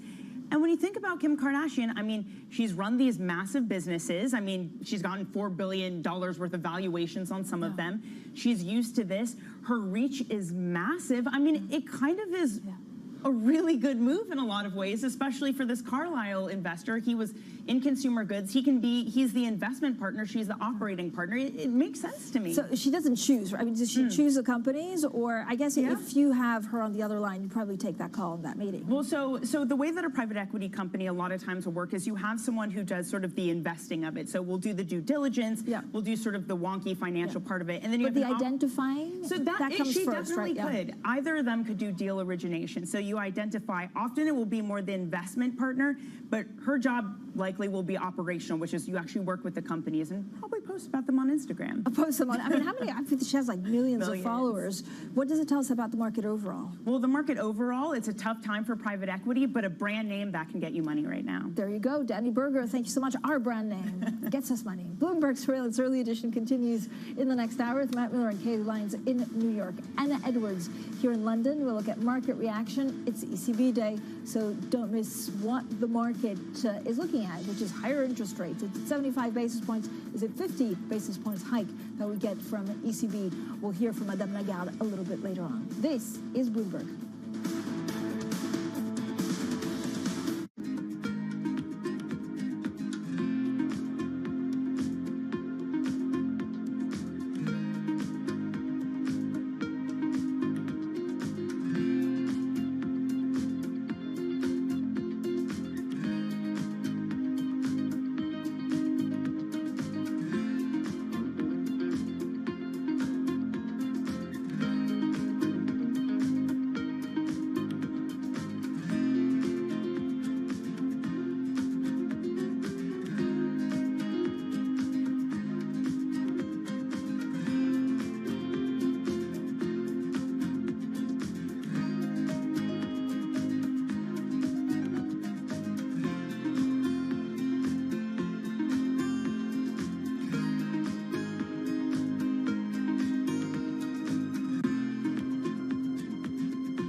Apple has identified its next big business, bringing advertisements to more parts of your iPhone.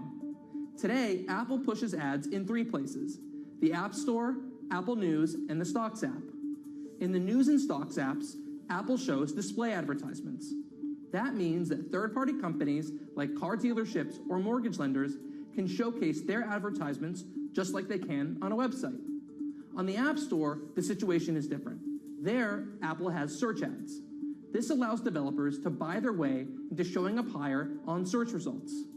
For instance, an App Store developer can bid for the term car racing or basketball so their apps would surface above competing apps in the list of results. Apple's push into ads is a little ironic, given that its ATT, or App Tracking Transparency Privacy feature, limits the ability for Meta, Snap, and even smaller developers to generate as much revenue as possible from advertising. That's because the feature allows users to choose if they want their data collected and tracked across third-party apps and websites.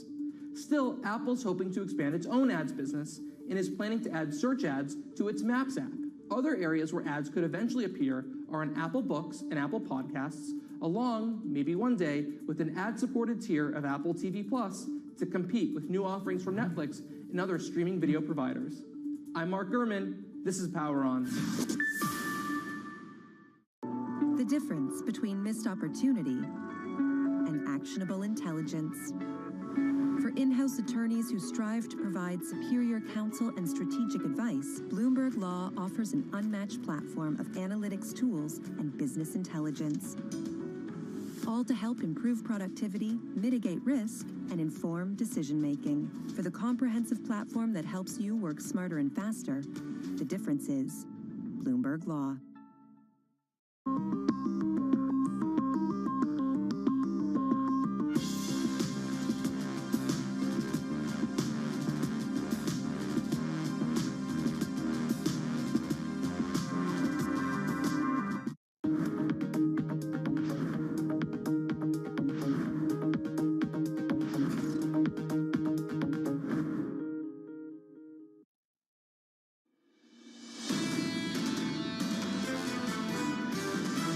Going forward, there's going to be far more turbulence. The dollar is ending up as the safe haven of choice by default. All in, I think it's a bearish market and rates are going up globally. Fed have laid out their course. They're going to be hawkish. We do think that central banks need to move aggressively over the course of this year. This is Bloomberg Surveillance, Early Edition, with Anna Edwards, Matt Miller, and Kaylee Lines. It's 10 a.m. in London, 5 a.m. in New York, and 5 p.m. in Hong Kong. Our top stories today. Investors watching the Fed's next move will focus on a speech today by Chair Jerome Powell. Meanwhile, Australia goes against the grain. Its central bank chief signals a potential end to outsized interest rate hikes. The European Central Bank is on the verge of a jumbo rate increase, though. A survey indicates the ECB will raise rates today by 0.75 of a percentage point. And President Biden puts off a decision on whether to scrap Trump-era tariffs on China. The administration is looking at ways to help businesses seeking relief. Welcome to Bloomberg Surveillance Early Edition. I'm Anna Edwards in London, Matt Miller and Kaylee Lines with me in New York. Of course, modest gains for European equity markets today, Kaylee, but here in Europe, waiting for the ECB today. Absolutely. We're all awaiting that decision, which will come in less than 3 hours from now, Anna. But I would note that after the rebound we saw in U.S. stocks yesterday, the rebound was pretty substantial in Asia overnight as well. Even though Hong Kong and China were actually down on the day, you had some outperformance from the likes of the Nikkei in Japan. That helped lift the MSCI Asia Pacific Index as a whole by about 1%. So coming off that lowest level since May of 2020 that we hit yesterday. You also had outperformance from Australian stocks, and that is really where the story was for me overnight. We had bond yields coming in substantially in Australia. That 3-year yield down 16 basis points after the RBA Governor Philip Lowe signaled that the case for a slower pace of rate hikes is becoming stronger. That makes the RBA kind of an outlier among G10 central banks. And among G10 currencies, as a result, the Aussie dollar is one of the weakest against the US dollar today, down by about 0.5% or so to 67.32 at the moment. And of course, the Japanese yen is also a story that we we are watching. You have Japanese policymakers from the Ministry of Finance and BOJ meeting earlier today to discuss the markets. The first time that has happened since June, but really what they're probably discussing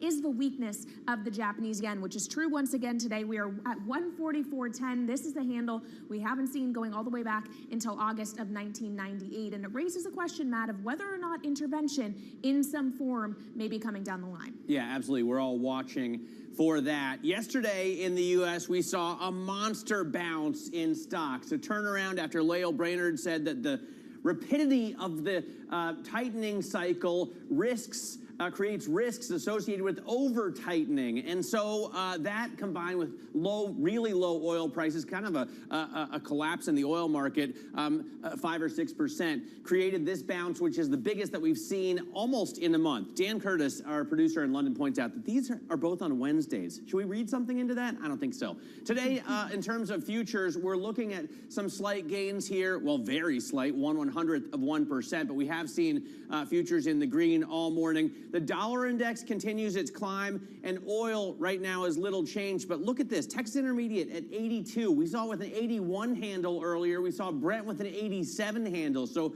really coming down, and that creates tailwinds for the market as well. Bitcoin right now off about 1%, still below $20,000 at 19,234. But I think all eyes, Anna, are on central banks maybe now admitting that over-tightening is a possibility. As Kaylee pointed out, Philip Lowe said that in Australia. Lael Brainerd now admits that, the vice chair of the Fed, and we'll be watching, of course, for the ECB today. Yeah, and in the case of the ECB, a slightly different time horizon if we're thinking about peak rates, Matt, but the point is well made about what the global narrative tells us at this point. This is the European picture right now. Stocks kind of in limbo, waiting for that ECB. The same moves lower in commodity prices that Matt was talking about yesterday, boosting assets over in the United States, risk assets there, weighed on the London market yesterday. Today we rebound a little bit. Today up by 0.4%. Flat in Germany, up 0.3 on the CAC 40. Talking of being in limbo, we're kind of in limbo on the euro dollar this morning, waiting for that news from the ECB. Will it be 50? Will it be 75? Is that the key question? Or is the key question around the terminal rate? How high we get? How wide is the window? How long is the window for rates before we get to, dare we say it, a pivot point for the ECB and those energy headwinds really come home to roost? This is euro dollar then, all the nines as we head towards the ECB meeting later on today. 114.98. We saw the weakest level on the pound yesterday since 1985. We continue to test those lows, down by 0.3%. There is a lot of focus on the ECB on the monetary side. On the fiscal side, though, the UK in focus today as we wait for details in the next hour or two around the UK's policy to support households and businesses. Talking of one UK business underlining today the issues that these businesses face, AB Foods, the name is a little misleading. It owns food companies, but also Primark, which is a value retailer here in the UK, a sort of fast fashion retailer. They have been finally, and is this where it really starts for that end of the retail space? They've been finally giving a profit warning and talking about the headwinds they face, both in terms of the energy costs and the strength of the dollar. They have to go out into international markets to buy those products. The weak pound at 114.98, not doing them any favors. Darktrace, this is a cybersecurity business based in London, down by 31%. Thoma Bravo, a PE firm, private equity firm in the US, was going to make an offer for the company. That has been called off. They're not making that offer. The stock drops more than 30% then, Kaylee. A massive, massive move. And Anna, I know that Matt was just pointing out how Wednesdays have been the exciting days of late, but I think this is going to be a pretty exciting Thursday because there is a lot going on today, including UK Prime Minister Liz Truss expected to announce a package of support to help ease the pain from rising energy bills. We're looking for that around 6:30 a.m. Eastern time. Could be a price tag of about 200 billion pounds. The U.S. also will be hosting the first gathering of 13 Asian nations on an economic pact aimed to counter China's rising regional influence. More on that in just a second. We'll hear from Treasury Secretary Janet Yellen as well. She's traveling to Detroit today to deliver remarks on the economy, but really it's all going to be about central banks. We get the ECB decision, as Anna said, 8:15 a.m. Wall Street time, followed by Christine Lagarde's news conference, and then Fed Chair Jerome Powell will be delivering remarks at the Cato Institute, and regional Fed presidents Charles Evans and Neil Kashkari also will have speaking engagements, so buckle up for a big central bank day, Matt. Well, and then football, right? And that, yes. Yeah, Thursday night football kicks off tonight. It's the most wonderful time of the year. There you go. All right, let's get back to the central banks. We'll talk about football throughout the program, but Australia's central bank is taking an outlier stance on rate hikes. RBA Governor Philip Lowe signaled policymakers may soon abandon outsized hikes. Bloomberg's Danny Berger joins us for more. Danny?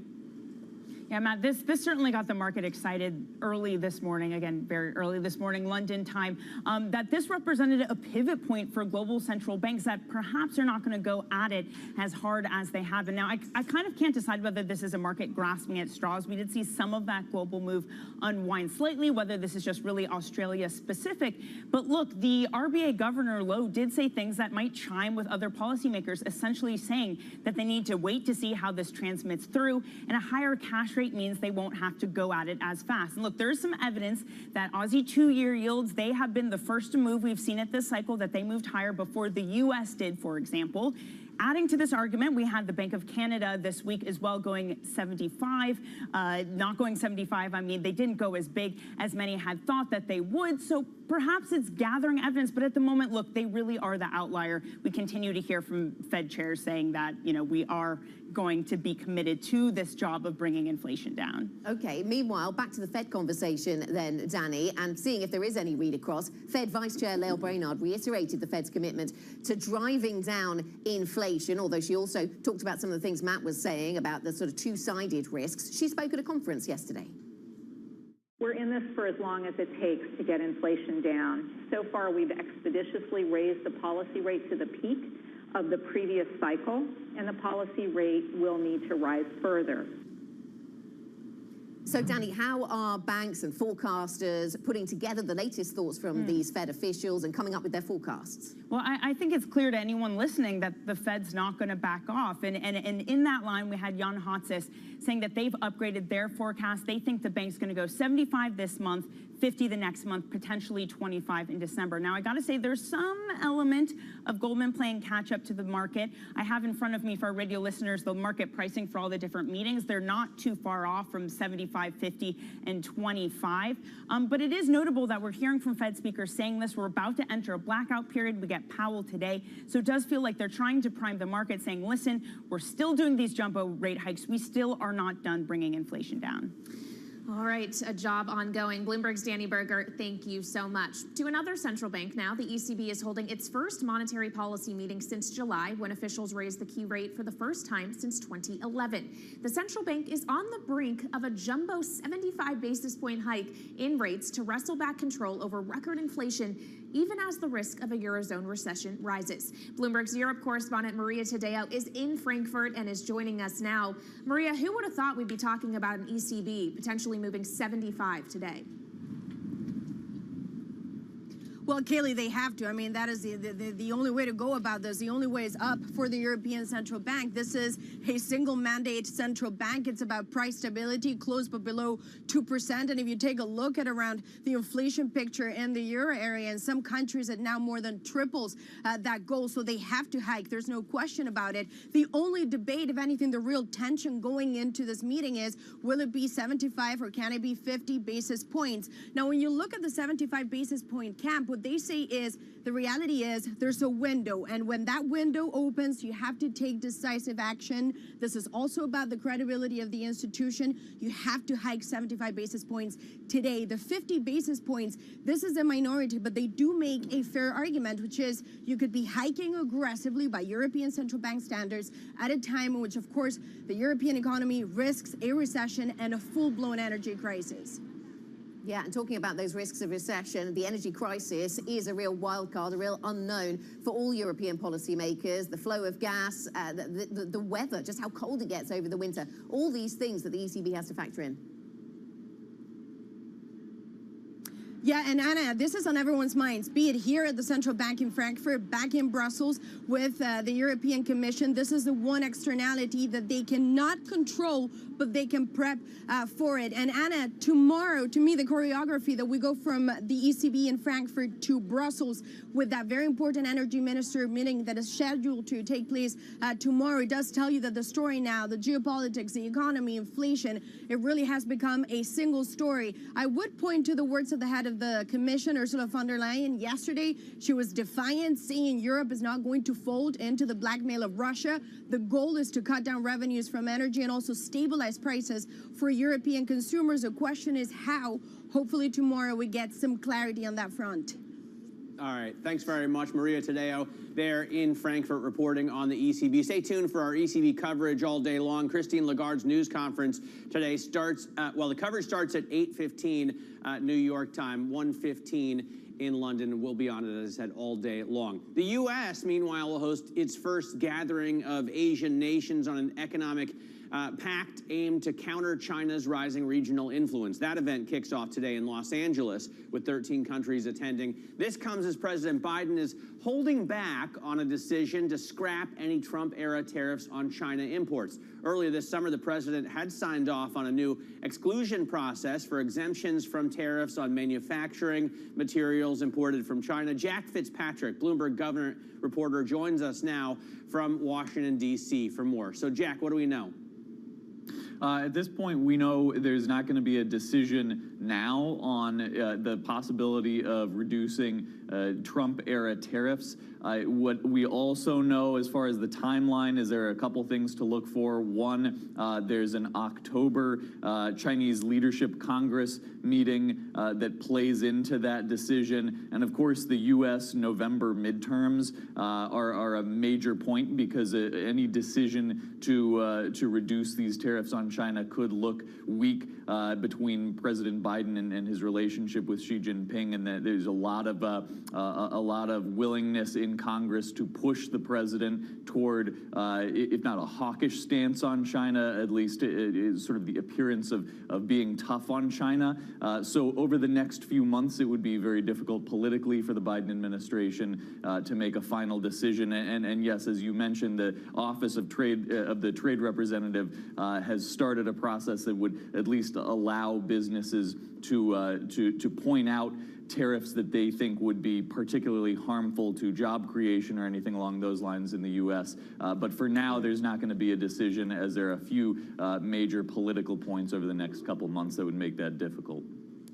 And another angle, Jack, on the relationship between the U.S. and China. The U.S. National Security Advisor Jake Sullivan is warning about a potential Chinese invasion of Taiwan, or at least acknowledging that is a possibility the White House considers. He's insisting the White House's position over the island's status has not changed, despite China claiming to the contrary. Let's listen to what he said, because he spoke to Bloomberg for the David Rubenstein Show peer-to-peer conversations.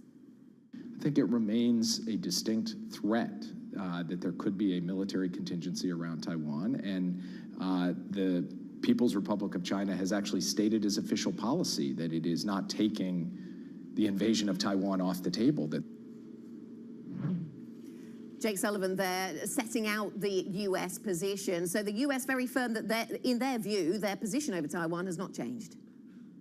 Yes, the Biden administration argument is the position has not actually changed. A lot of this debate, the back and forth between the Biden administration and China is not necessarily over whether there has been a qualitative change in policy, but sort of how much focus there has been on Taiwan. Keep in mind the high-profile lawmaker visits to Taiwan, including by the House Speaker Nancy Pelosi. That's not a change in policy. Those lawmaker visits happen. But there have been now 3 this year. There's another group that just went yesterday to Taiwan. And of course, there is a bill that the Biden administration has pushed back on, at least in terms of timing. And Jake Sullivan did mention they have some issues with the bill that would formally recognize Taiwan as a non-NATO ally. That would not actually specifically change the U.S.'s stance toward Taiwan. But you have a number of things in the news in terms of lawmaker visits, a bill to more formally recognize the existing relationship between the U.S. and Taiwan, and just a ratcheting up of pressure without necessarily changing the policy, but I guess a harsher spotlight on the existing policies and the existing points of tension between the U.S. and China. All right, Jack Fitzpatrick of Bloomberg Government, thank you so much. And you can watch that full interview with U.S. National Security Advisor Jake Sullivan on the David Rubenstein Show peer-to-peer conversations on September 21st at 9 p.m. in New York. Turning to corporate news, there was just one major surprise at Apple's latest product unveiling. In one of the worst years of inflation in decades, the company is not raising prices. Apple introduced the iPhone 14, new AirPods Pro, earbuds, and a new Apple Watch. watch. The iPhone retains the general look of the older version while getting camera enhancements and a satellite messaging feature, though I personally am pretty attached to my green iPhone, and I was disappointed to find that that is no longer going to be an option with these iPhone 14s. As for how all of that is translating into Apple shares this morning, very little changed in early hours, not even up 0.1%. It is a larger move, though, in the pre-market for Asana, the software company. It reported results after the bell yesterday, raised its revenue guidance. Analysts really positive on that. Plus, the CEO is buying up shares, and as a result, the shares are higher by about 19% this morning. Also higher this morning is GameStop. And no, this is not just another meme-related move. This actually is somewhat fundamental because it, too, reported earnings after the bell yesterday, or I shouldn't say earnings because actually it's still losing money and its revenue disappointed, net sales disappointed. Where the optimism is coming from is a partnership it announced with cryptocurrency exchange FTX. That, in theory, may help their pivot toward non-fungible tokens. So as a result, that stock up about 9% in early hours, Anna. So it does feel like it's still about the meme stocks and not about the earnings, but we take the point, Kaylee. Let's tell you what's coming up on the program a little bit later. We'll talk to Antoine Bouvet, ING senior rate strategist. What is he expecting? What is important to listen out for from this ECB meeting today? And the messaging, the balance between rate hikes, laser focus on inflation, but also growth threats. And also coming up, Thursday Night Football is heading to Amazon. It's a $13 billion test of whether streaming is ready for America's most popular sport. Read more of today's big take story at Bloomberg.com or on the Bloomberg terminal, of course. And be sure to catch our new show, Kaylee's new show, in fact, The Lineup, all about sports betting. It premieres tomorrow at 7 p.m. New York time. This is Bloomberg.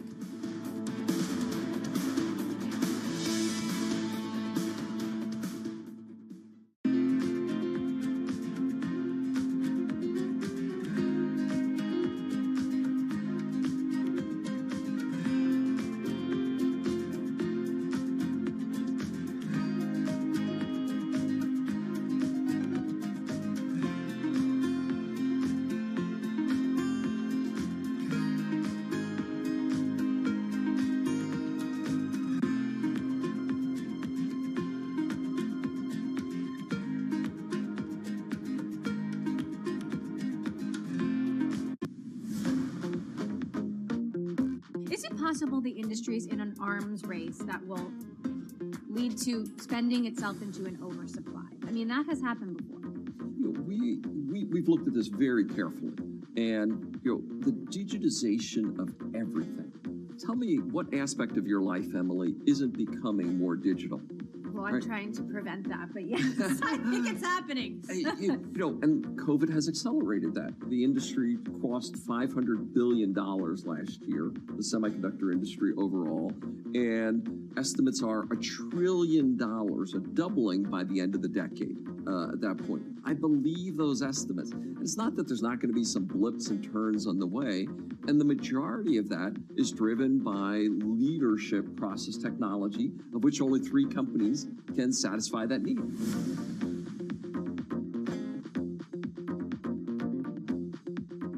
Bloomberg has enhanced search on the terminal to deliver what you need when you need it.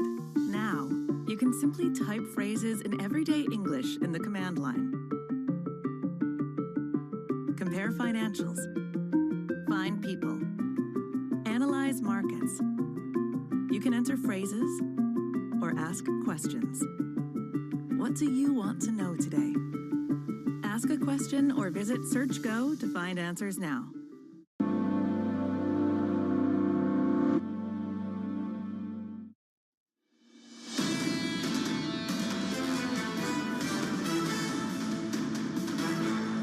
Welcome back to Bloomberg Surveillance. This is the early edition. We are simulcast on both Bloomberg Radio and Bloomberg Television. I'm Matt Miller with Kaylee Lyons here in New York. Anna Edwards with us out of London. And I'm really focused lately on the situation in Great Britain because of the huge drop in the pound. We saw it fall yesterday to the lowest level since 1985. John Mayer was only 6. And then funding costs continue to surge. This is a 2-year over 2-year, but by any measure, it's very expensive and getting more expensive to fund your business, which is concerning when your currency value continues to plummet. Dana El-Baltaji joins us, Bloomberg Managing Editor for Credit, to talk about what this means for the UK economy and what it means for corporate credit. Dana? Hi, good morning. You know what? You're absolutely right. The sort of pain that we're seeing in markets is quite significant. See, the thing is that with this massive package, we don't know how it's going to be funded. And if it's going to be funded through bonds, then obviously there's going to be a massive supply issue. And if you have that, then the natural reaction is that yields will go up. At the same time, because of this package, basically inflation will not be as high as people thought it was going to be, and that's why there's a massive repricing for the pound.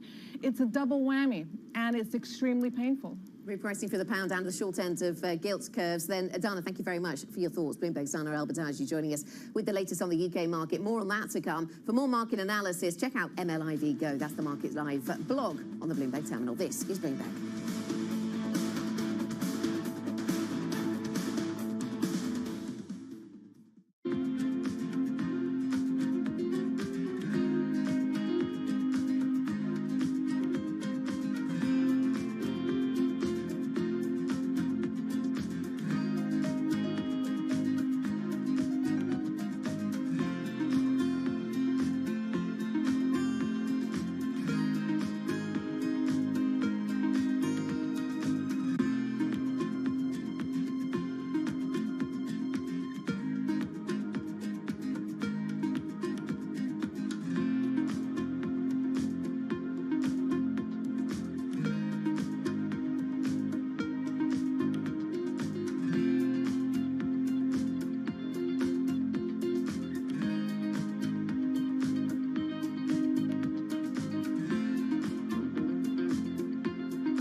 Markets are preparing to close, but the day is not over yet. Stock that is now up about 45%. A lot of volatility right now. You need the power of the Bloomberg terminal to get you market-moving data before anyone else. These numbers are much higher than expected. Upgraded today to overweight. You need top analysts to bring you exclusive global insight into cross-asset markets. The muni bond market. China is a really big focus. Bitcoin ain't playing along today. It's going to be short-term. Bloomberg Markets, The Close. Weekdays on Bloomberg.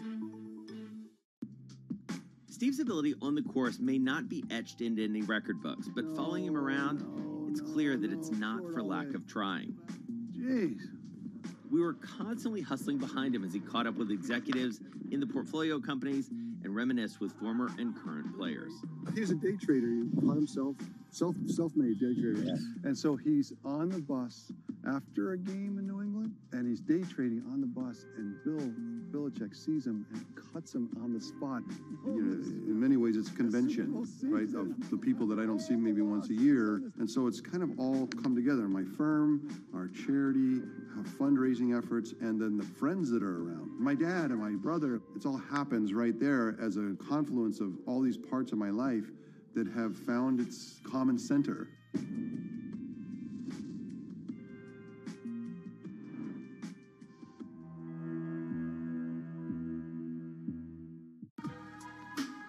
On the David Rubenstein Show, peer-to-peer conversations, I uncover the untold stories of the world's most successful leaders.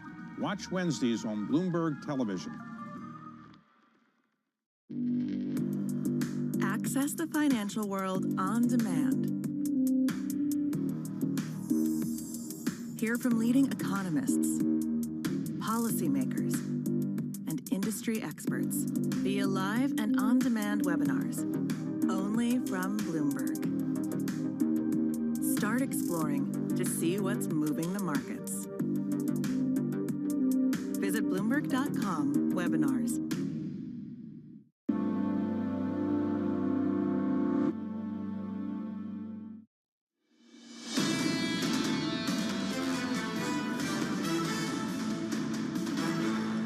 less than 3 hours to go until an ECB rate decision that could see a 75 basis point rate hike from Christine Lagarde and co. Ahead of that decision, we have a 10-year German bund yield around 160, a euro at parity with the dollar.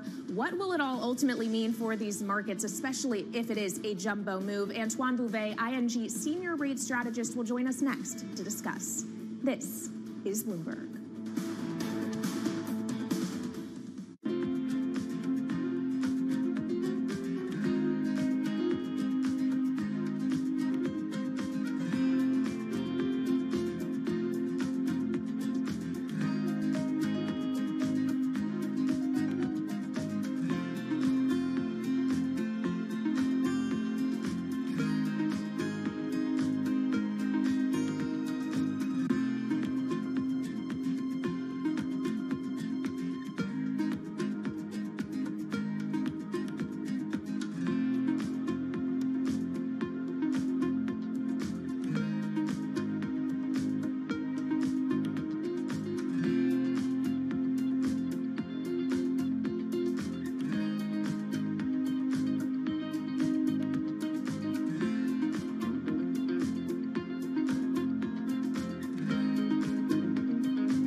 The standard way venture firms work is you commit capital, let's say over a 5-year investment period, something like that. Yeah, exactly. Right. And then the fund just typically lasts maybe 10 years or so. 15. Well, these days longer. So often 15. Often the tail extends out to 20 years because these companies take a long time to develop. And somebody that invests in a venture fund today should be trying to get rates of return of 20%, would you say, or more? You know, top-end venture is sort of 3x net of fees. You know, you ideally you're hoping for more than that. You're hoping for 5x or more.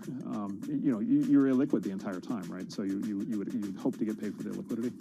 And today, so yeah, maybe 20 to 40% if things go well is sort of baseline. Let's take another subject. Let's suppose somebody says, I don't want to invest in Andreessen Horowitz. I want to be Mark Andreessen. How does somebody become a venture capitalist? What are the skill sets for good venture capitalists? There's a high degree of intelligence, hard work, a lot of luck, dress the right part, don't wear a tie. What are the things that make one a good venture capitalist? So the highly successful VCs historically are very idiosyncratic. You have people from very different backgrounds. Mike Morris is a former newspaper reporter. John Doerr is a former chip salesman. You've got people with very different. Jim Breyer has more of this kind of blue chip investment background. You have people with very different backgrounds and experiences. And so I think it's some set of skills and some set of knowledge, and then there seems to be a taste component to it that's really hard to measure and really hard to predict.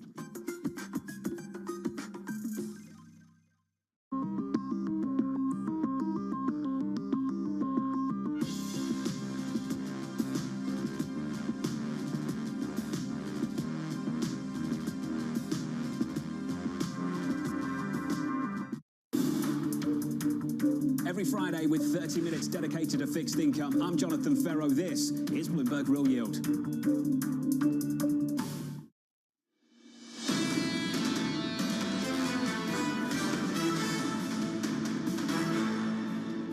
This is Bloomberg Surveillance Early Edition. Here's what you need to know.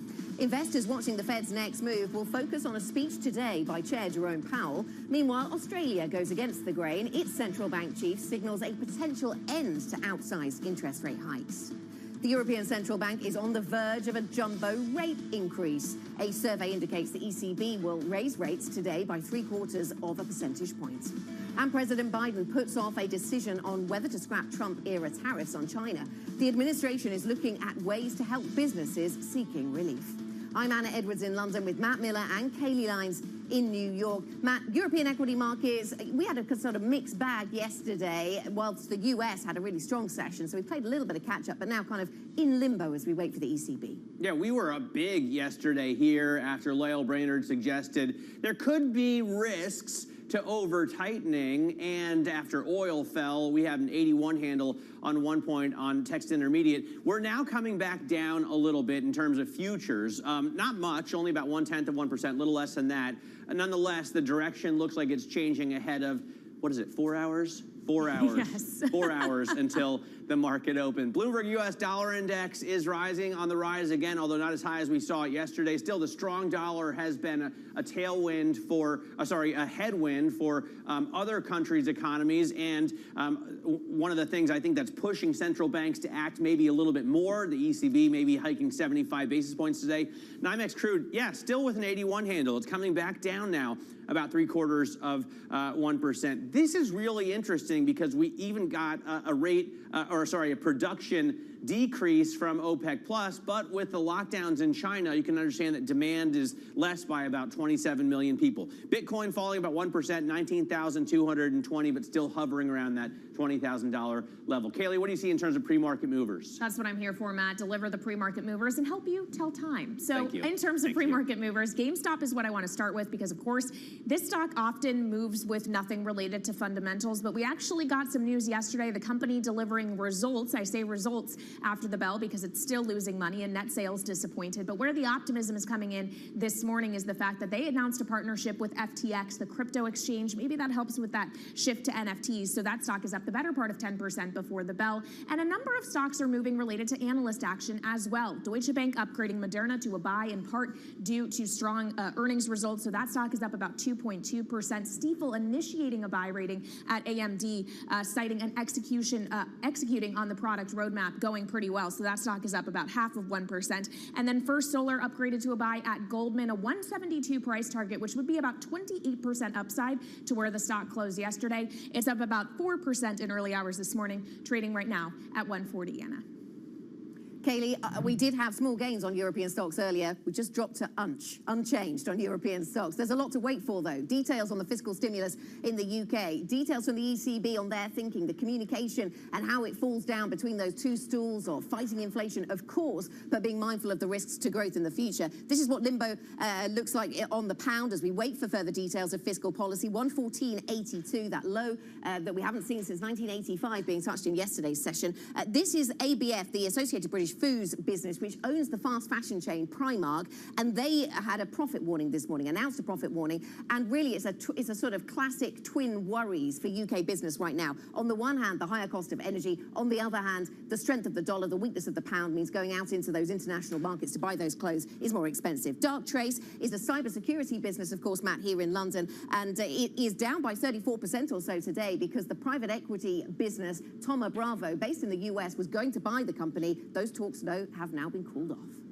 All right, so we'll continue to follow those stories. Now let's bring in Antoine Bouvet right now, ING senior rate strategist, because there's so much going on in the world of central banks. Antoine, it looks like we didn't have a pivot from Lael Brainerd. She still said they're going to do whatever it takes. Rates are going to have to be higher for longer, but she did acknowledge that there are two-sided risks to continued tightening. And then Philip Lowe at the RBA said something similar. You've heard this kind of dovishness from Philip Lane. Are central banks starting to kind of chill? No, especially when it comes to the Fed. It's clearly a minority view. I think that it's a good time now to highlight the risk of over-tightening. This is going to be a conversation that they're going to have at the end of the year. But as we've seen in Jackson Hole, the message is very clear. The market should not be focused on the next stage after tightening. When it comes to the ECB, it's very different. I think we have two camps, and we still have a pretty strong dovish camp that came out earlier this week with various interviews in a magazine. And clearly, these people don't want to hike 75 basis points. They want to be more gradual. They want to be paying more attention to that trade-off between growth and inflation. And this is going to be very interesting what makes it to official ECB communication today. Yeah, good morning to you, Antoine. It'll be interesting to see then. I mean, if we just got 50, quote unquote, just got 50 from the ECB, would that be seen as dovish? When you compare it to the big jumbo hikes we've seen from the Fed and the like, would it signal that the ECB is not quite as focused on inflation? Yes, absolutely. 50 basis points would be seen as a dovish move, and I think the market will be extrapolating to the next meetings, thinking that when bad economic news come and bad economic data arrive, then the ECB will flinch and not hike as much as the market's pricing. So yes, it will be very important. And what kind of acknowledgement of the risks do you think we should get from the ECB? You know, they'll want to, just like the Fed, they might want to give these hawkish messages about how much they want to fight inflation, but at the same time, everybody knows that the risks to the downside for the Eurozone economy are so intense. So what kind of messaging do you think they'll be delivering? Yeah, that's the difference between should and will. I don't think they will be acknowledging much this. I think the Fed's strategy to be very much focused on inflation and ignoring these economic downside risks has paid off for them. And I think a lot of the hawks on the Governing Council, and perhaps even a majority, think that this is the right strategy. So if you look at the economic forecast back in June, they were extremely optimistic. They're probably going to be too optimistic this time around again. And in a way, the market will interpret that as saying the path is clear for more aggressive hikes. Antoine, we are all so focused on the hikes for all of these central banks, what size they will be, how high they ultimately go. We also just don't really talk as much about the balance sheet. When are we going to be having a more substantial conversation about QT in Europe? This is really the potential curveball for today. I mean, I don't think they'll talk about this today. It's too dangerous. But the hawks want to talk about this by the end of the year. There's a lot of things that can happen on the balance sheet front. They can start discussions about QT. They can talk about their reinvestment policy, extending that from one bond program to the other to manage spreads. They could signal to us that they are closer to activating the TPI if they hike more aggressively. So there's a whole range of things that can happen, and the risks are quite two-sided. Ultimately, if they make a mistake, DCB will have to pick up the pieces because they already dipped their toe back in the bond market, and they already said it is their job to prevent an acceleration of the widening in sovereign spreads.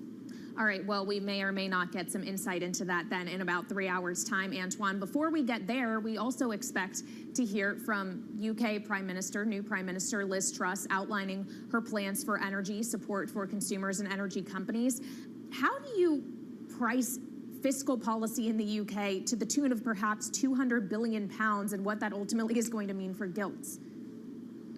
It's very difficult. So I try to break it in two main impacts. One is the economic impact and how it's going to protect the economy from certain growth downside and potentially also make it, make inflation, slow down the inflation downside that we have. That's one aspect. And that, I think, is already priced because we kind of know the size of it and the definition of the energy cap. What we don't know is how it's going to be financed. And this is very important for the gilt market.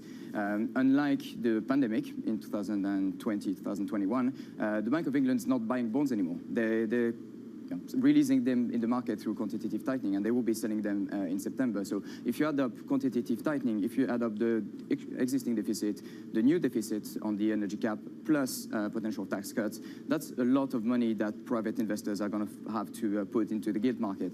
Probably around 120 billion this year, around 210 billion next year. So that's unprecedented amount, and the question is, who will buy them? One of the answers, historically, has been foreign buyers, but with sterling weakening a lot, you can reasonably wonder whether these investors want to take that FX risk. Okay, yeah, so will that gilt supply test the kindness of those strangers? Antoine, thanks very much for joining us. Antoine Bouvet of ING. We'll stick with that story next. We'll talk about what's going on in the UK. We'll discuss soaring energy prices with Johnny Marshall, senior economist at the Resolution Foundation, a think tank that focuses on improving living standards here in the UK. We'll discuss what we expect from today's fiscal boost. This is Bloomberg.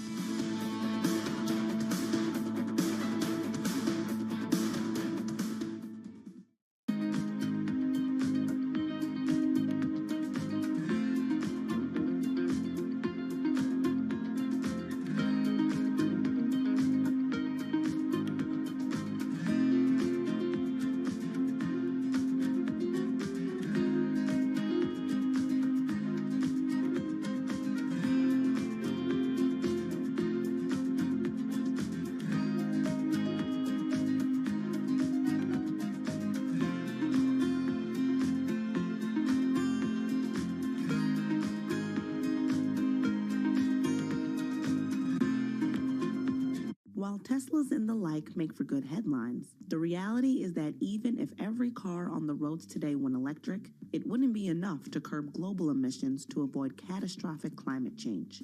Greenhouse gas emissions from transportation account for about 29% of total U.S. greenhouse gas emissions. So what about the other 71%? Buildings across America burn fossil fuels to operate. What we want to do is make that all electric.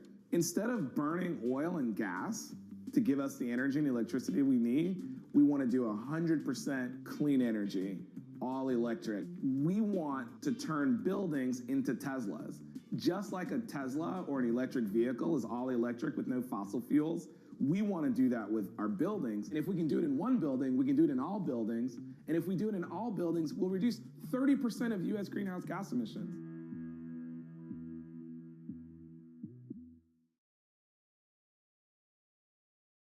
Lots happening on Wall Street. I think Jay Powell said things that were indefensible.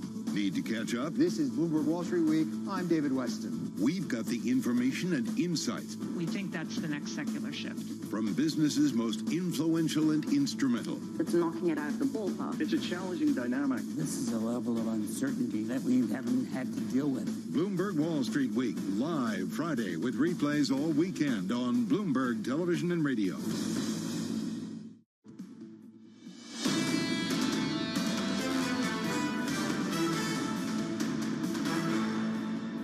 I will make sure that people are able to afford their energy bills at the same time as dealing with the long-term supply issues to make sure that we are resilient in energy and never get into this position again.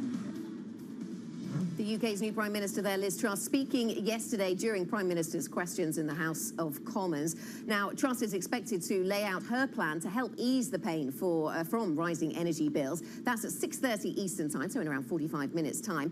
The government could end up spending as much as $230 billion over the next 18 months to contain energy prices. Bloomberg's Lizzie Burden joins us now with a look ahead to what to expect. So one of the big questions that still hangs over this package is who's going to pay for it? Indeed, because it is a hefty price tag, as you say, and despite it costing £200 billion, almost a third of consumers would still see their energy bills triple compared to last winter. In terms of how to pay for it, Liz Truss was quizzed on this at her first standoff at Prime Minister's questions with the opposition leader Keir Starmer yesterday, but she seemed to rule out a windfall tax. And then later in the day, it seemed that perhaps she would continue the current windfall tax on energy companies, just not extend it to include power generators or increase the rate beyond 25%, which means it's going to take a lot of borrowing to fund this. And we also heard from Andrew Bailey, BOE Governor, yesterday speaking to lawmakers. He said that the bank might have to put the brakes on active quantitative tightening, given how much borrowing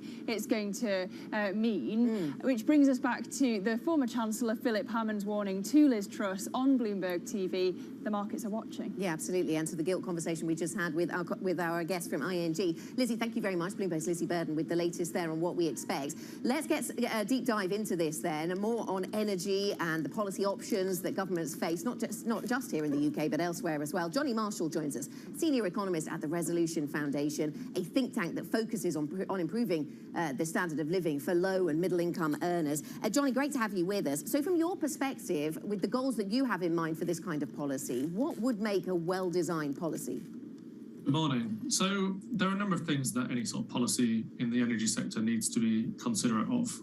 One of which is, of course, the ability for people to pay their bills. So something that would be more targeted at people at lower incomes would be one route to go. And that's something that the government has done before by, for example, giving payments through the benefit system up to £650 for qualifying households.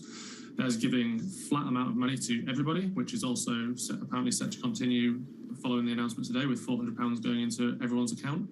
Well, there's intervening to change the price that the energy that households use, so that instead of giving a set amount of cash, the sort of support offered is proportional to the amount of energy that households use. And that is quite important because, for example, a family on a low income with 4 children will use a lot more energy than a family on a low income with 1 child. And accounting for that difference in energy need is very important in whatever the government does. Johnny, so interesting perspective there. Is there an economist perspective on how this should be paid for? Is that an entirely political decision? We heard our colleague just referring to Liz Truss yesterday saying she doesn't like windfall taxes. Of course, we already have one in place on oil and gas companies in the UK. But do you have a view? Is there a view at the Resolution Foundation on who foots the bill for this and over what time horizon? I mean, we would agree with it being better funded through borrowing than going on household bills, for example, which is one of the ways it was trailed earlier in the week. Funding this sort of expenditure through household bills is much more aggressive than putting it on taxation, because in general terms, wealthier people pay more tax, so we foot more of the bill, so it's a fairer way to pay for it. However, within the energy sector, there are, of course, huge amounts of money being made, and this is in the production of energy, so oil and gas, especially in the North Sea, and also within the electricity sector. So the linking of electricity prices to gas prices means that companies that don't burn gas to create electricity are getting the profits as if they were doing so, but without the costs in the first place. So there's a huge amount of money being made within the energy system, which comes out at the expense of household bills. So it seems only a matter of time until that sort of disparity is squared off. Johnny, if the government steps in to help subsidize energy prices, that leaves families free to use extra cash to pay higher prices for other things. Doesn't this fuel inflation? Well, energy bills is a large component of how we measure inflation, and our estimates about that capping the price cap at £2,500 would shave about 4 percentage points off where we see inflation peaking next year.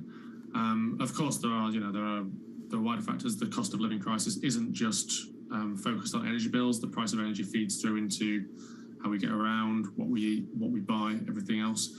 But sure. Well, if this holds my energy bills down, then I'm free to pay more for that car, or bid higher on this eBay auction, or pay more money to watch Premier League soccer. So, doesn't it sort of drive it up everywhere else? Well, it brings energy bills down relative to what they would be with no action, but they're still left significantly higher than they are now and have been historically. So, the first few years of the price cap being introduced, the average typical household bill was about £1,100 per year. And if it's capped at £2,500, that's clearly more than doubling of this like long-term average. And even at that lower cost, we still had 10% of homes in Britain suffering from fuel poverty. So, we haven't completely, the price signal has been sort of deadened to some extent, but it's still a huge increase in energy costs, which, right. The main priority for this is making sure that people can afford to not freeze this winter. And this is one quite good way of doing so.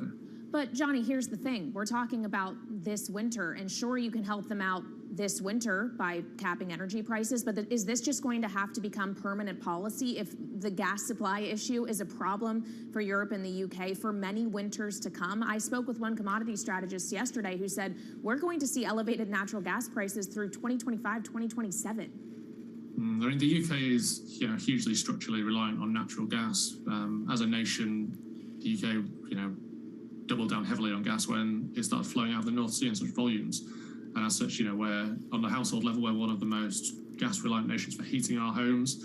We burn almost, we produce about 40% of our electricity from natural gas, and getting away from this sort of old-fashioned reliance on natural gas is going to take some time. And there's a clear consensus about what the solution is. It's just finding the ways to do that as quickly as possible. So, for example, one of the things expected this afternoon or late this morning is an announcement to start looking at the supply of energy as well as the sort of retail side. And part of that would be offshore wind. But there seems to be a big gap on, say, onshore wind and solar, which are much quicker to build, much quicker to bring online, much quicker to commission, and can start generating cheaper and less gas-linked energy price, energy which is less linked to the price of gas much quicker.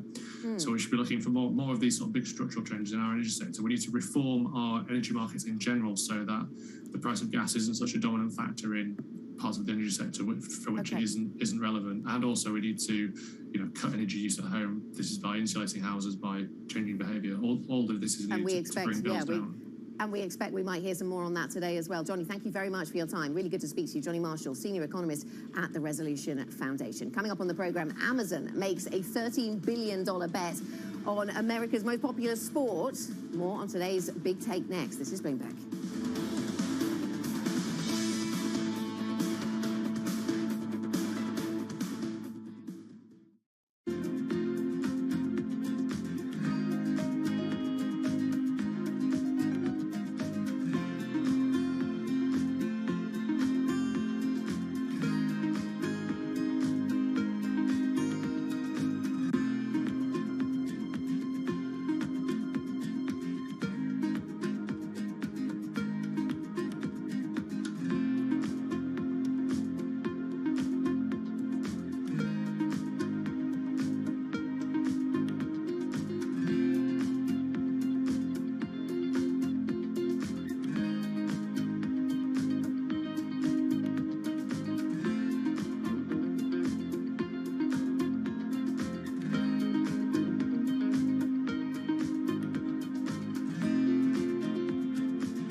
In the past 2 decades, China has built large infrastructure projects in almost every country in Africa.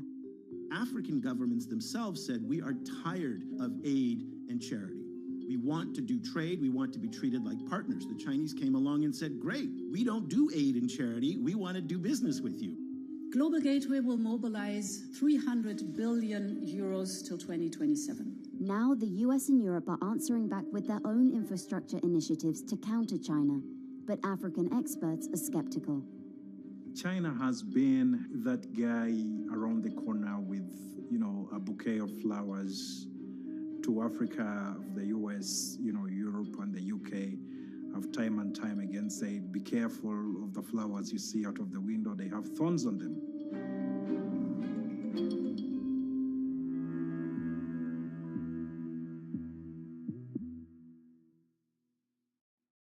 The difference between missed opportunity and actionable intelligence.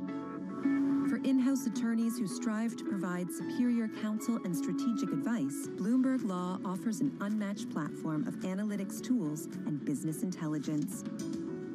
All to help improve productivity, mitigate risk, and inform decision-making. For the comprehensive platform that helps you work smarter and faster, the difference is Bloomberg Law.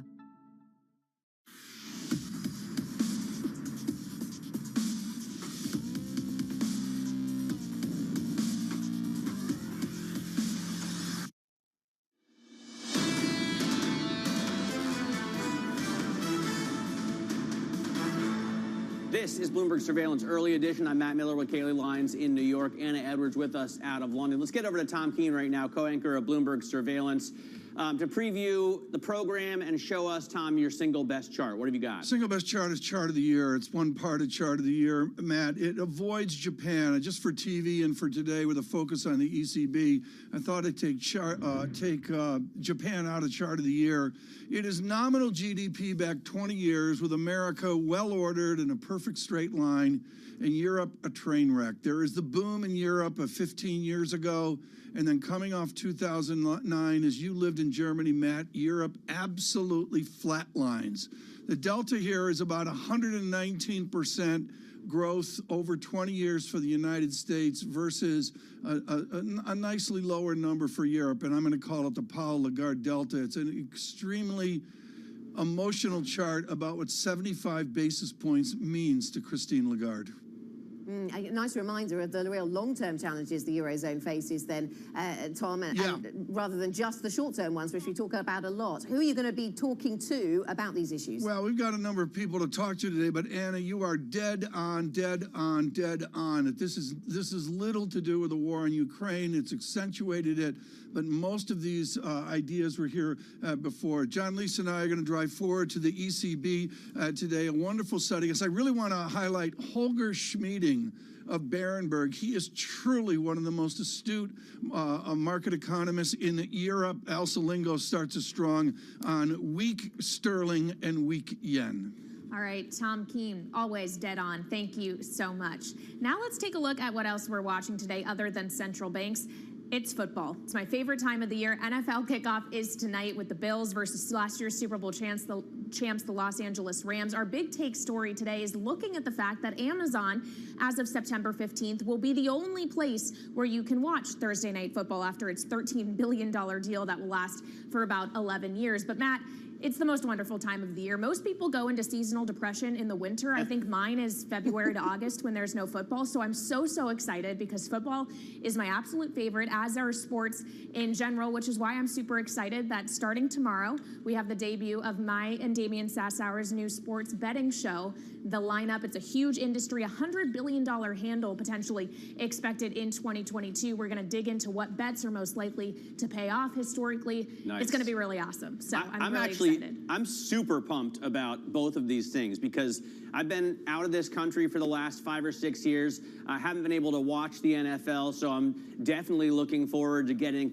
an early start on the season and following it all the way through. And then I want to be betting more. You know, I want to know what the line is. I want to make or most likely lose money on this sport throughout the season, so I will definitely be tuned in to your program. Oh no! And now you cast me as the person who brings the tone down, because I'm just going to tell you about 2 lessons learned here in Europe. Certainly, when it comes to watching the Premier League, as Amazon entered the list of broadcasters who show Premier League games, the price has gone up. We did that analysis at Bloomberg a couple of days ago, in fact, which showed even in a competitive environment where there are a number of broadcasters, the cost has gone up since Amazon joined the fray. And also, we have 60 years of sports betting here in the UK. I'm sure you did a bit whilst you were living here, Matt, but we learned a few lessons about the things not to do, which I'm sure in the US people are very mindful of. Yeah, everyone knows how to bet in the UK, but you know what? I already have Amazon Prime, so I'm all in, regardless You're of the all cost. set. Okay, excellent. Well, I'm glad you're happy. Well, I hope you enjoy the football. That is it for early edition. More surveillance still to come. This is Bloomberg.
What do you say to the cynics that say, look, it's all nice and fine, but a lot of it is greenwashing, and you're not a good company, you're just a less toxic company than some of the other oil majors? Well, the first thing to say is that, you know, I'm a big believer in we need to put ourselves in other person's shoes in life in general. And so I understand that point of view, and I get that people have that perspective. I don't agree with that, obviously, but I understand where they're coming from. We have an enormous challenge as society, which is to provide the world with reliable, affordable, and clean energy. That's what society wants. That's what society needs. And I believe in my heart that a company like BP is actually one of the few companies in the world who can actually make that happen. We can talk about the things that we're going to grow and over the coming years, and I find it hugely exciting and energizing for our organization. But that's what the world needs, and you simply can't go against the grain of society. You can't defy gravity, and that's why we're making the change that we're making.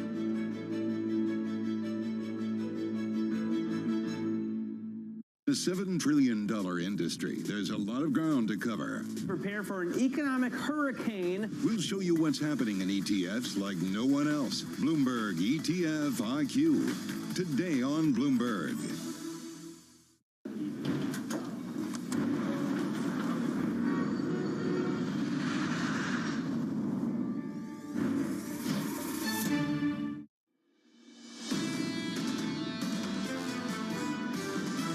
The Fed have laid out their course. They're going to be hawkish. They're going to continue doing what they're doing. Dollar strength at the moment is helping the U.S. inflation story. You're saying inflation in the United States still increasing. It's going to be a real problem until the Fed gets their arms around the demand side. The Fed is very much committed to raising rates. Eventually, the Fed usually does win out in the form of slower growth and eventually a recession. This is Bloomberg Surveillance with Tom Keene, Jonathan Farrow, and Lisa Abramowitz.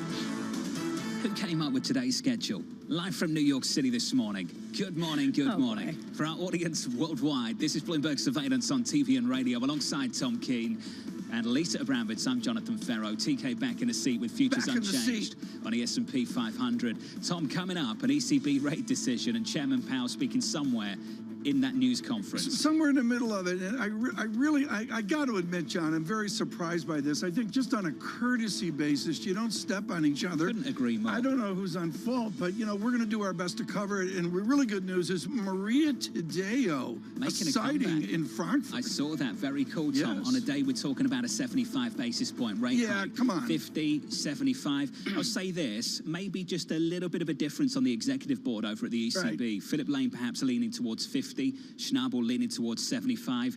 Interested to see how that works itself out a little bit later, Tom. John, I took a one-day sabbatical here. I had afterthought. We went back to the school, Our Lady of Perpetual Tuition.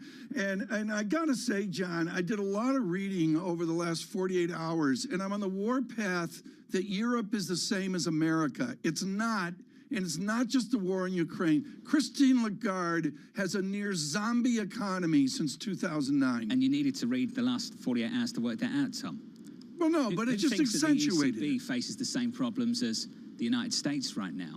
Well, I'm just saying I think there's a generalization here of looking at real GDP and that. The animal spirit, I sound like Michael Darda, the animal spirit that's out there right now, and it's my chart of the year, is that Europe is deceptive. They had a boom, John, that you lived before 2009. They've basically flatlined since 2009. 75 beeps in Europe is not 75 beeps in America. They got an extra crisis in the middle of the last decade, and they're running into another one and another one. And Lisa, this one, it's about energy. The price of energy, the price of gas in Europe, and what it means for the economy, what it means for this ECB. Which is what you're seeing reflected in the euro and the fact that you have seen it continue to decline versus the dollar, albeit with a little bit of chop over the past few sessions. And Kit Jukes coming out this morning of Societe Generale and saying it almost doesn't really matter how much the ECB hikes rates, because we're talking about a fundamental outlook that's pretty negative until there is some sort of conclusion or certainty with energy prices, with Russia's war in Ukraine. But the ECB hiking,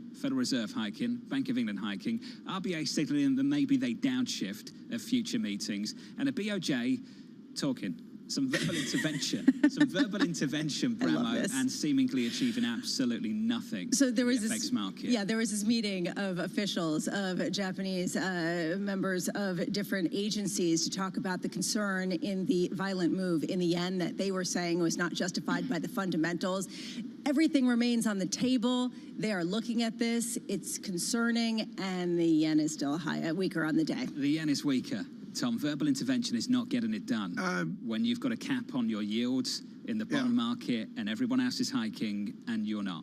What upsets me, and I thought our article was great off our Tokyo desk, John, what upsets me here is it's so blatantly clear that the constraint is the illiquidity within full faith and credit Japanese bonds. This is a fiction. It's a fictional theory. And the bottom line is what we need to do is study the illiquidity of Japanese bonds. That will be the tip point for BOJ. The JGB market is not a market. I think we can all agree on that. It's a fiction. Futures unchanged on the S&P 500, on the Nasdaq 100 right now, unchanged as well. Going into a conversation about the ECB and Chairman Powell. Bramo's going to go through the times and dates in just a moment. Yields are lower by 2 or 3 basis points, 323.70 on a US 10-year. And a euro, Lisa, just slightly weaker, 99.93 on euro dollar. You know, Tom, when you say that, I think about the back-to-school moment that we're in, and it seems like once upon a time there was a Japanese bond market. It was a fiction, would be a good way to start. Today we do have the ECB rate decision at 8:15 a.m. The Christine Lagarde press conference is at 8:45 a.m. Yes, it is awkward timing. We will get to that in just a second. The euro has continuing to slide, albeit with a bit of chop.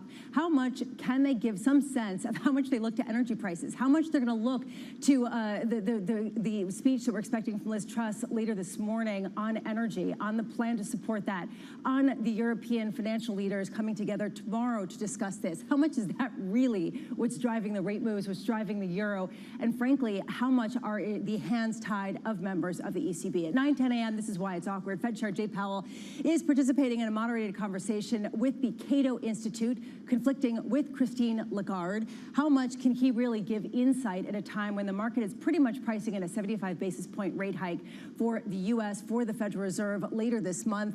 As Citigroup said, it is the summer of 75 basis points, the summer of 75, and that does seem to be how it feels, perhaps, with the Bank of Australia a little little bit on the borders there. We're also hearing other Fed speak today, so it's not just Jay Powell, though he is the headliner, obviously. Charlie Evans and Neil Kashkari speaking later today. And then interestingly, around 2 p.m., we hear from someone who we have not been hearing from. And I find this fascinating. U.S. Treasury Secretary Janet Yellen, who seems to have been hiding amid all the discussion about new proposals, about gasoline prices, about how to deal with the greater inclusion of coal around the world. She's going to speak about green energy. Does she give any insight into inflation? And she was one of the big proponents of transitory. She backtracked. What does she say now, John, at a time where it seems global and it seems protracted and it seems like it hinges on things very much out of central banking hands? They should reschedule that and do it at 9:20. 9:20. Why not just leave it at 9 a.m.? Squeeze it in. You know. They should all do it at the same time. And with Tom on this, just briefly, the ECB pushed back their rate decision to accommodate US economic data, Tom. And then the chairman schedules an address in a really important news conference. I know this is a small issue and we don't have to sit on it for too long, but Tom, I don't think that's the done thing. I just think there's protocol, there's courtesy, there's nicety to it as well. To me, it's just flat out graceless. I'm with you, TK. I'm sorry. Alsa Linos joins us now, Global Head of FX Strategy at RBC. Alsa, I'll let you skip that question and let's get straight to that decision, 8:15. What are you looking for? So it's going to be interesting. Obviously, market very finely balanced between 50 and 75. I think the consensus is certainly leaning towards 75, but we're still in that 50 camp, or at least our economists are in that 50 camp. But from the point of view of the currency, I'm not sure it makes a huge amount of difference, because really what everybody will be looking for is the press conference and what signals, if any, we get on the terminal rate and the discussion around neutral and how far to or above neutral we need to go. Elsa, can you measure neutrality for Christine Lagarde in a disparate Europe? You've got 17 nations or 20x nations. Is it even possible to find the neutral point? You're absolutely right, Tom. I mean, it's very difficult at the best of times. I think, even in the US and Canada and the UK, central banks struggle to precisely pinpoint neutral. It's particularly hard at the moment because we think about neutral as really being a combination of a real neutral rate and then inflation expectations on top of that. So when you look at nominal neutral, what do we use for inflation expectations? It's not 2%, or is it? And then on top of that, for the euro area, as you said, we've got so many disparate economies, adds another layer of complication. So I don't think the ECB is going to try and get too scientific about exactly where neutral is. But that guidance around what they're looking for as a terminal rate, I think will be very important for the market reaction today. What's more important to you with respect to your euro call? The meeting today and the press conference of Christine Lagarde, or the meeting tomorrow of finance ministers in Europe to discuss the plan on energy and how to support some of the households dealing with incredibly high energy bills later this year? I think both are key inputs into that outlook. If you think about the meeting tomorrow, there are so many different plans on the table. We've got the UK coming out today, something that's a lot more loaded on the taxpayers. In the euro area, it feels like we're going to have something in the form of a windfall tax. And so it certainly shapes the outlook for inflation and also for growth, for consumption, for disposable income. I do think the other key factor to take into account is just where positioning is at the moment. We've had a lot of questions in recent days from clients, particularly those not as actively involved in the FX market, as to why the euro isn't weaker. When you see the yen coming under so much pressure and we hear so many headlines around gas and Russia and so on, why the euro isn't doing worse. And the fact that we seem to be just grinding lower at the moment, I think tells you a lot about how people are positioned right now. Elsa, can we just finish on sterling? We're about to get the biggest fiscal package, one of, in the history of the country. What do you think this is going to do to that market? It's a great question, John, because when you look at sterling, it's had a shocking time recently, but a lot of that has actually been down to a lack of monetary policy credibility, not fiscal policy. And underneath the surface, this fiscal package could actually be unbounded in size, depending on how they structure it. If prices continue to rise, the price tag could be enormous. The UK is probably the worst place in the G10 to stomach that bill. 114.91 on sterling right now. Alsa, thanks for being with us. Alsa Linos there of RBC on the ECB, on the Fed, and the BOE. What a moment for the United Kingdom. A little bit later this morning, we'll hear from the Prime Minister Liz Truss addressing Parliament and unveiling a plan to offset this energy pain. And as Alsa indicated, Tom, it could involve uncapped liability for the British government, the Treasury, and for the gilt market. This is a big, big moment. You know, the answer is we talked about a couple days ago before my sabbatical. I mean, I'm sorry. All it is about issuing debt. I mean, that's all there is to it, right, John? At what price? Yields higher, sterling weaker. The Chancellor, Lisa, I'm sure you noticed this, the new Chancellor was very keen to start the first day and point out that he backs the independence of the BOE, the central bank. And to Alistair's point, central bank credibility has been a big piece of the puzzle in the last month or so. So how do they remain credible? Do they keep raising rates that much more, even into weakness, at a time when the government is trying to borrow money? Basically, do they move away from the fiscal plans in order to support inflation? And then what does this do if you get this sort of unfortunate spiral, I should say, of higher rates, higher borrowing, and then where is the pressure relief? In the currency, in the credit markets? It just feeds on itself, doesn't it? And it's hard to break, it's hard to cut. It's not just the BOE, Lisa, it's the ECB hiking into recession potentially. We get the forecasts a little bit later this morning as well. I wonder if a recession is in those forecasts in the same way, Lisa, that it's in the Bank of England's. If it's not, I imagine there will be rather scathing criticism, considering the fact that even the CEOs of major banks are saying that it seems inevitable. Luke Howard's got things to say. He joins us from UBS in about 50 minutes' time. Looking forward to that. Futures unchanged on the S&P. Live from New York, this is Bloomberg.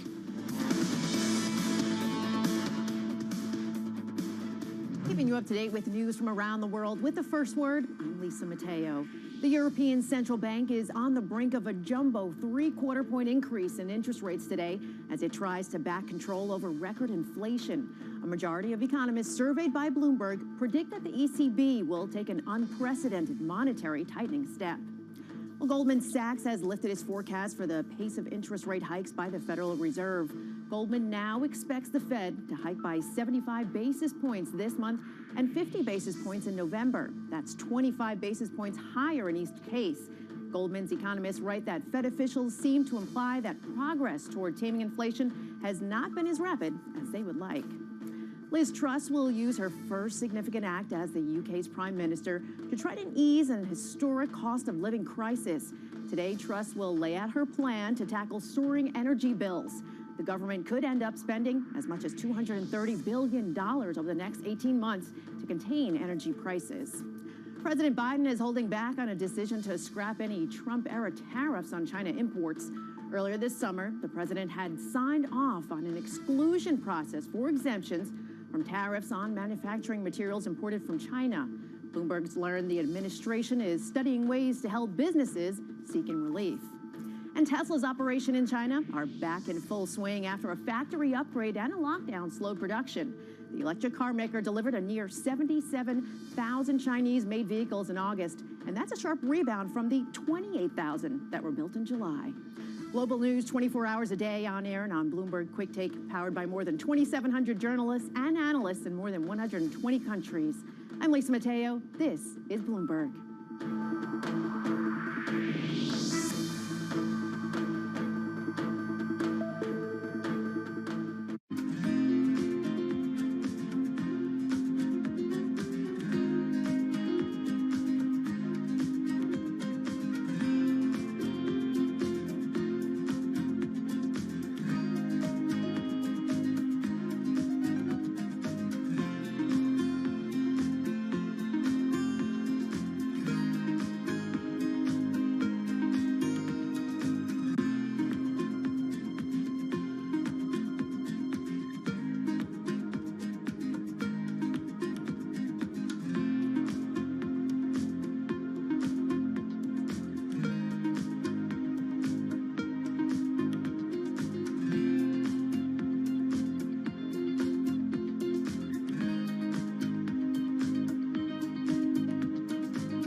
Apple's delaying its next major iPad software update, iPadOS 16, by about a month from September to October. Apple made the decision for a number of reasons, including a still buggy Stage Manager multitasking interface and in order to link the launch closer to the more similar macOS Ventura. Still, it's an unusual move.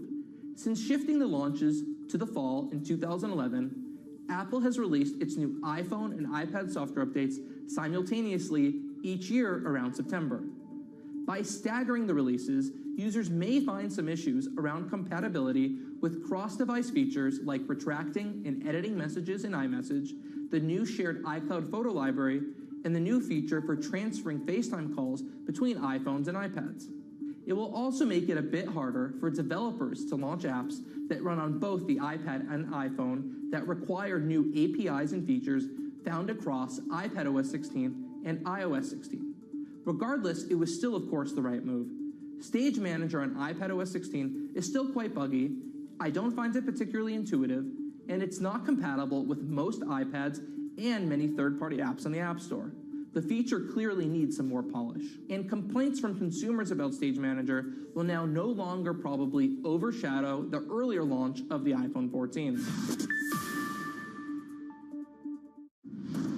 No one covers the world like Bloomberg. We have to get interest rates higher and bring inflation back to our target. 33 million people have been affected by this flooding in the monsoon. Disruption is the whole point of a strike. With unmatched reach and resources from more than 120 countries, the moment news breaks, 24 hours a day.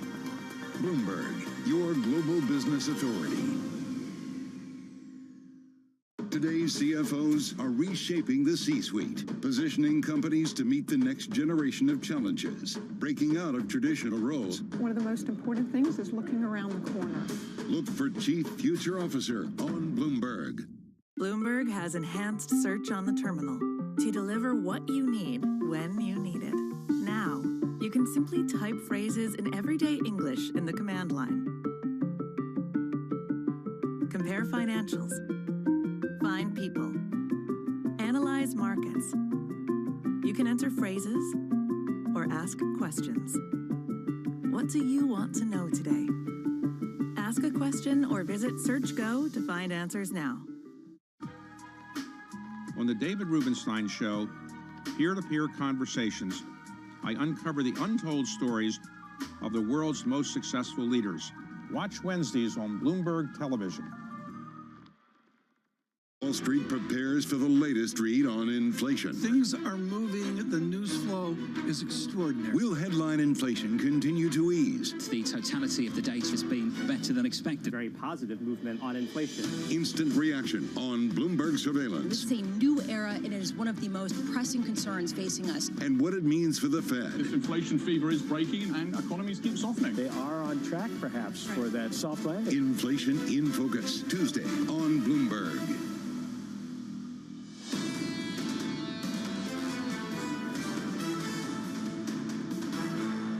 I think it remains a distinct threat that there could be a military contingency around Taiwan, and the People's Republic of China has actually stated as official policy that it is not taking the invasion of Taiwan off the table.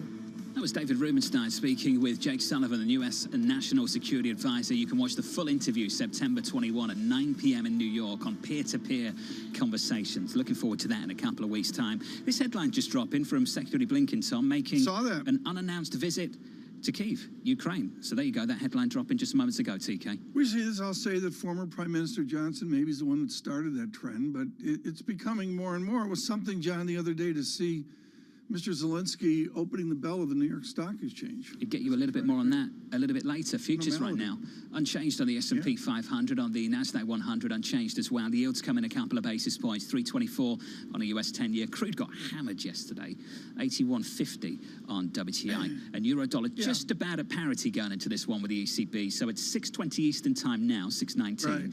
8:15 Eastern time is when we get that ECB decision. Nice use of clock, John. Thank you, Tom. John, crude, West Texas Intermediate, American crude, under $80 a barrel, January 10th was the last time, way before the war in Ukraine. Brent 87, Tom. Interesting stuff. Let's have a moment of joy for Edward Morris at Citigroup, among others, nailing this demand destruction that we've seen. Let's digress to Jack Fitzpatrick, Bloomberg Government in Washington. And Jack, within the zeitgeist, and Bloomberg has it, Glenn Thrush, I think, writes it up at the New York Times nicely this morning. What does Garland, the Department of Justice, do about this special master question? I think the mystery of this is tangible. Make it clear for us. What's next?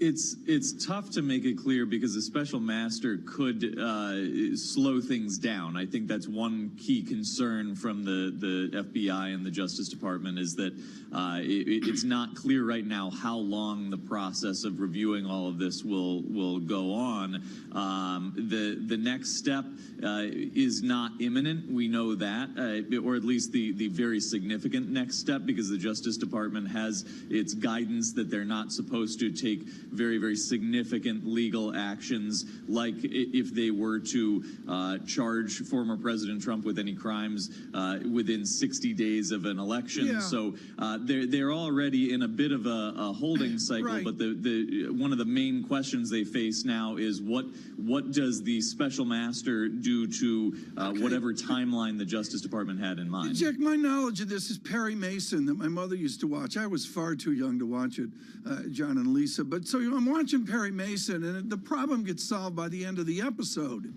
If they appeal this, doesn't that happen somewhat rapidly, so that it obviously goes to the Supreme Court somewhat rapidly? An appeal could happen more rapidly. Again, if that goes to the Supreme Court, that's not a speedy process.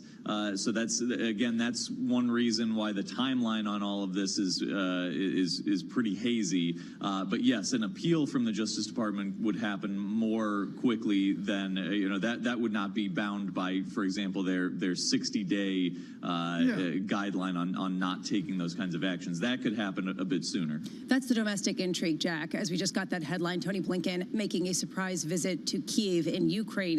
And this comes as the international picture gets somewhat muddied by the domestic economies of the U.S., but also in Europe with respect to oil and gas prices and some of the changing favor for supporting Ukraine. We know that Biden did have a call with European allies to shore up support. How tough of a bill is that to really push at a time of such pain in the oil patch and the natural gas patch?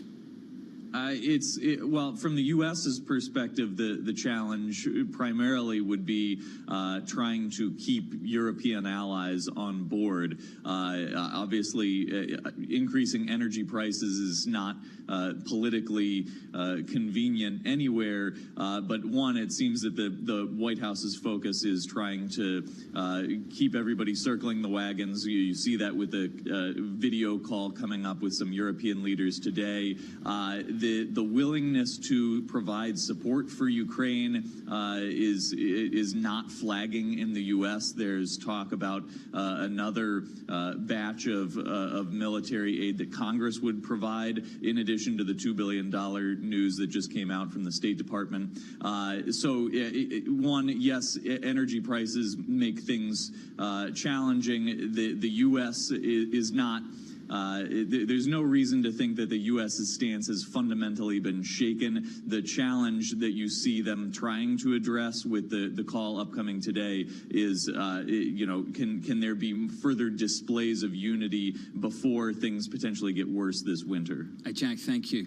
Jack Fitzpatrick there down in D.C., and I think that's the right point to end it on, Bramo. It's whether things get worse this winter for the Europeans. Good news over the last couple of days, if you can find some. It's all relative, of course. Last couple of days, gas prices in Europe just coming off a bit, especially this morning, again, down by about 7.5%. I saw that, and perhaps this is because of the anticipation of whatever plan comes out of tomorrow's meeting with energy finance ministers around Europe. Also, Liz Truss possibly giving some indication of how she plans to lower things in the United Kingdom. How much is this also on the report in the Financial Times? The European leaders are saying they already are moving away from Russian dominance, that they already have a lot of pathways, that Russians' clutch over natural gas has already lessened dramatically. How much is that sort of giving people confidence? At what price? Ed Morse of Citi, what did he say to us yesterday? Here's the quote. It'll be somewhere between 2025 and 2027 that we'll see the prices in Europe coming back to where they were at the beginning of 2021. Tom, that's how long Ed Morse over at Citi thinks it's going to take. It's the heart of the matter, and this really goes to the press conference today. And let me say, John, for you and me, it's not a snooze fest, and the answer is the x-axis. Christine Lagarde's going to have to identify an x-axis that makes the Bundesbank and others who disagree on common ground. Good luck with that. To the ECB, who once complained that you and I once called their news conference a snooze fest, I can tell the ECB they need to contact the Federal Reserve this morning, Lisa, because this won't be a snooze fest, and Chairman Powell is going to interrupt it halfway through it. I love this. We're trying to basically create some sort of brawl here between the ECB and Fed Chair Jay Powell. To get upset one day about us calling it a snooze fest. You're basically saying if they're going to have anger, channel at the right people, at misscheduling, because that's what's going on here. Okay, it's been I carry stated. that news conference every single time. We do. I know, and Jay Powell is just stomping all over it, making it difficult. You know, have we ever seen anything like this at the same time? No, I don't. I think it's a good question, John. I think the answer is no. Kind of bizarre. Futures unchanged on the S&P. I promised I wouldn't bring it up again, and then I did 10 minutes later. So you went down in Oh, wait. I won't promise twice. What was that? Oh, Jay Powell's calling. What did Jay say? He said that it was completely coincidence. I'm sure. Yields lower by a couple of basis points on a 10-year, 324. From New York, this is Bloomberg.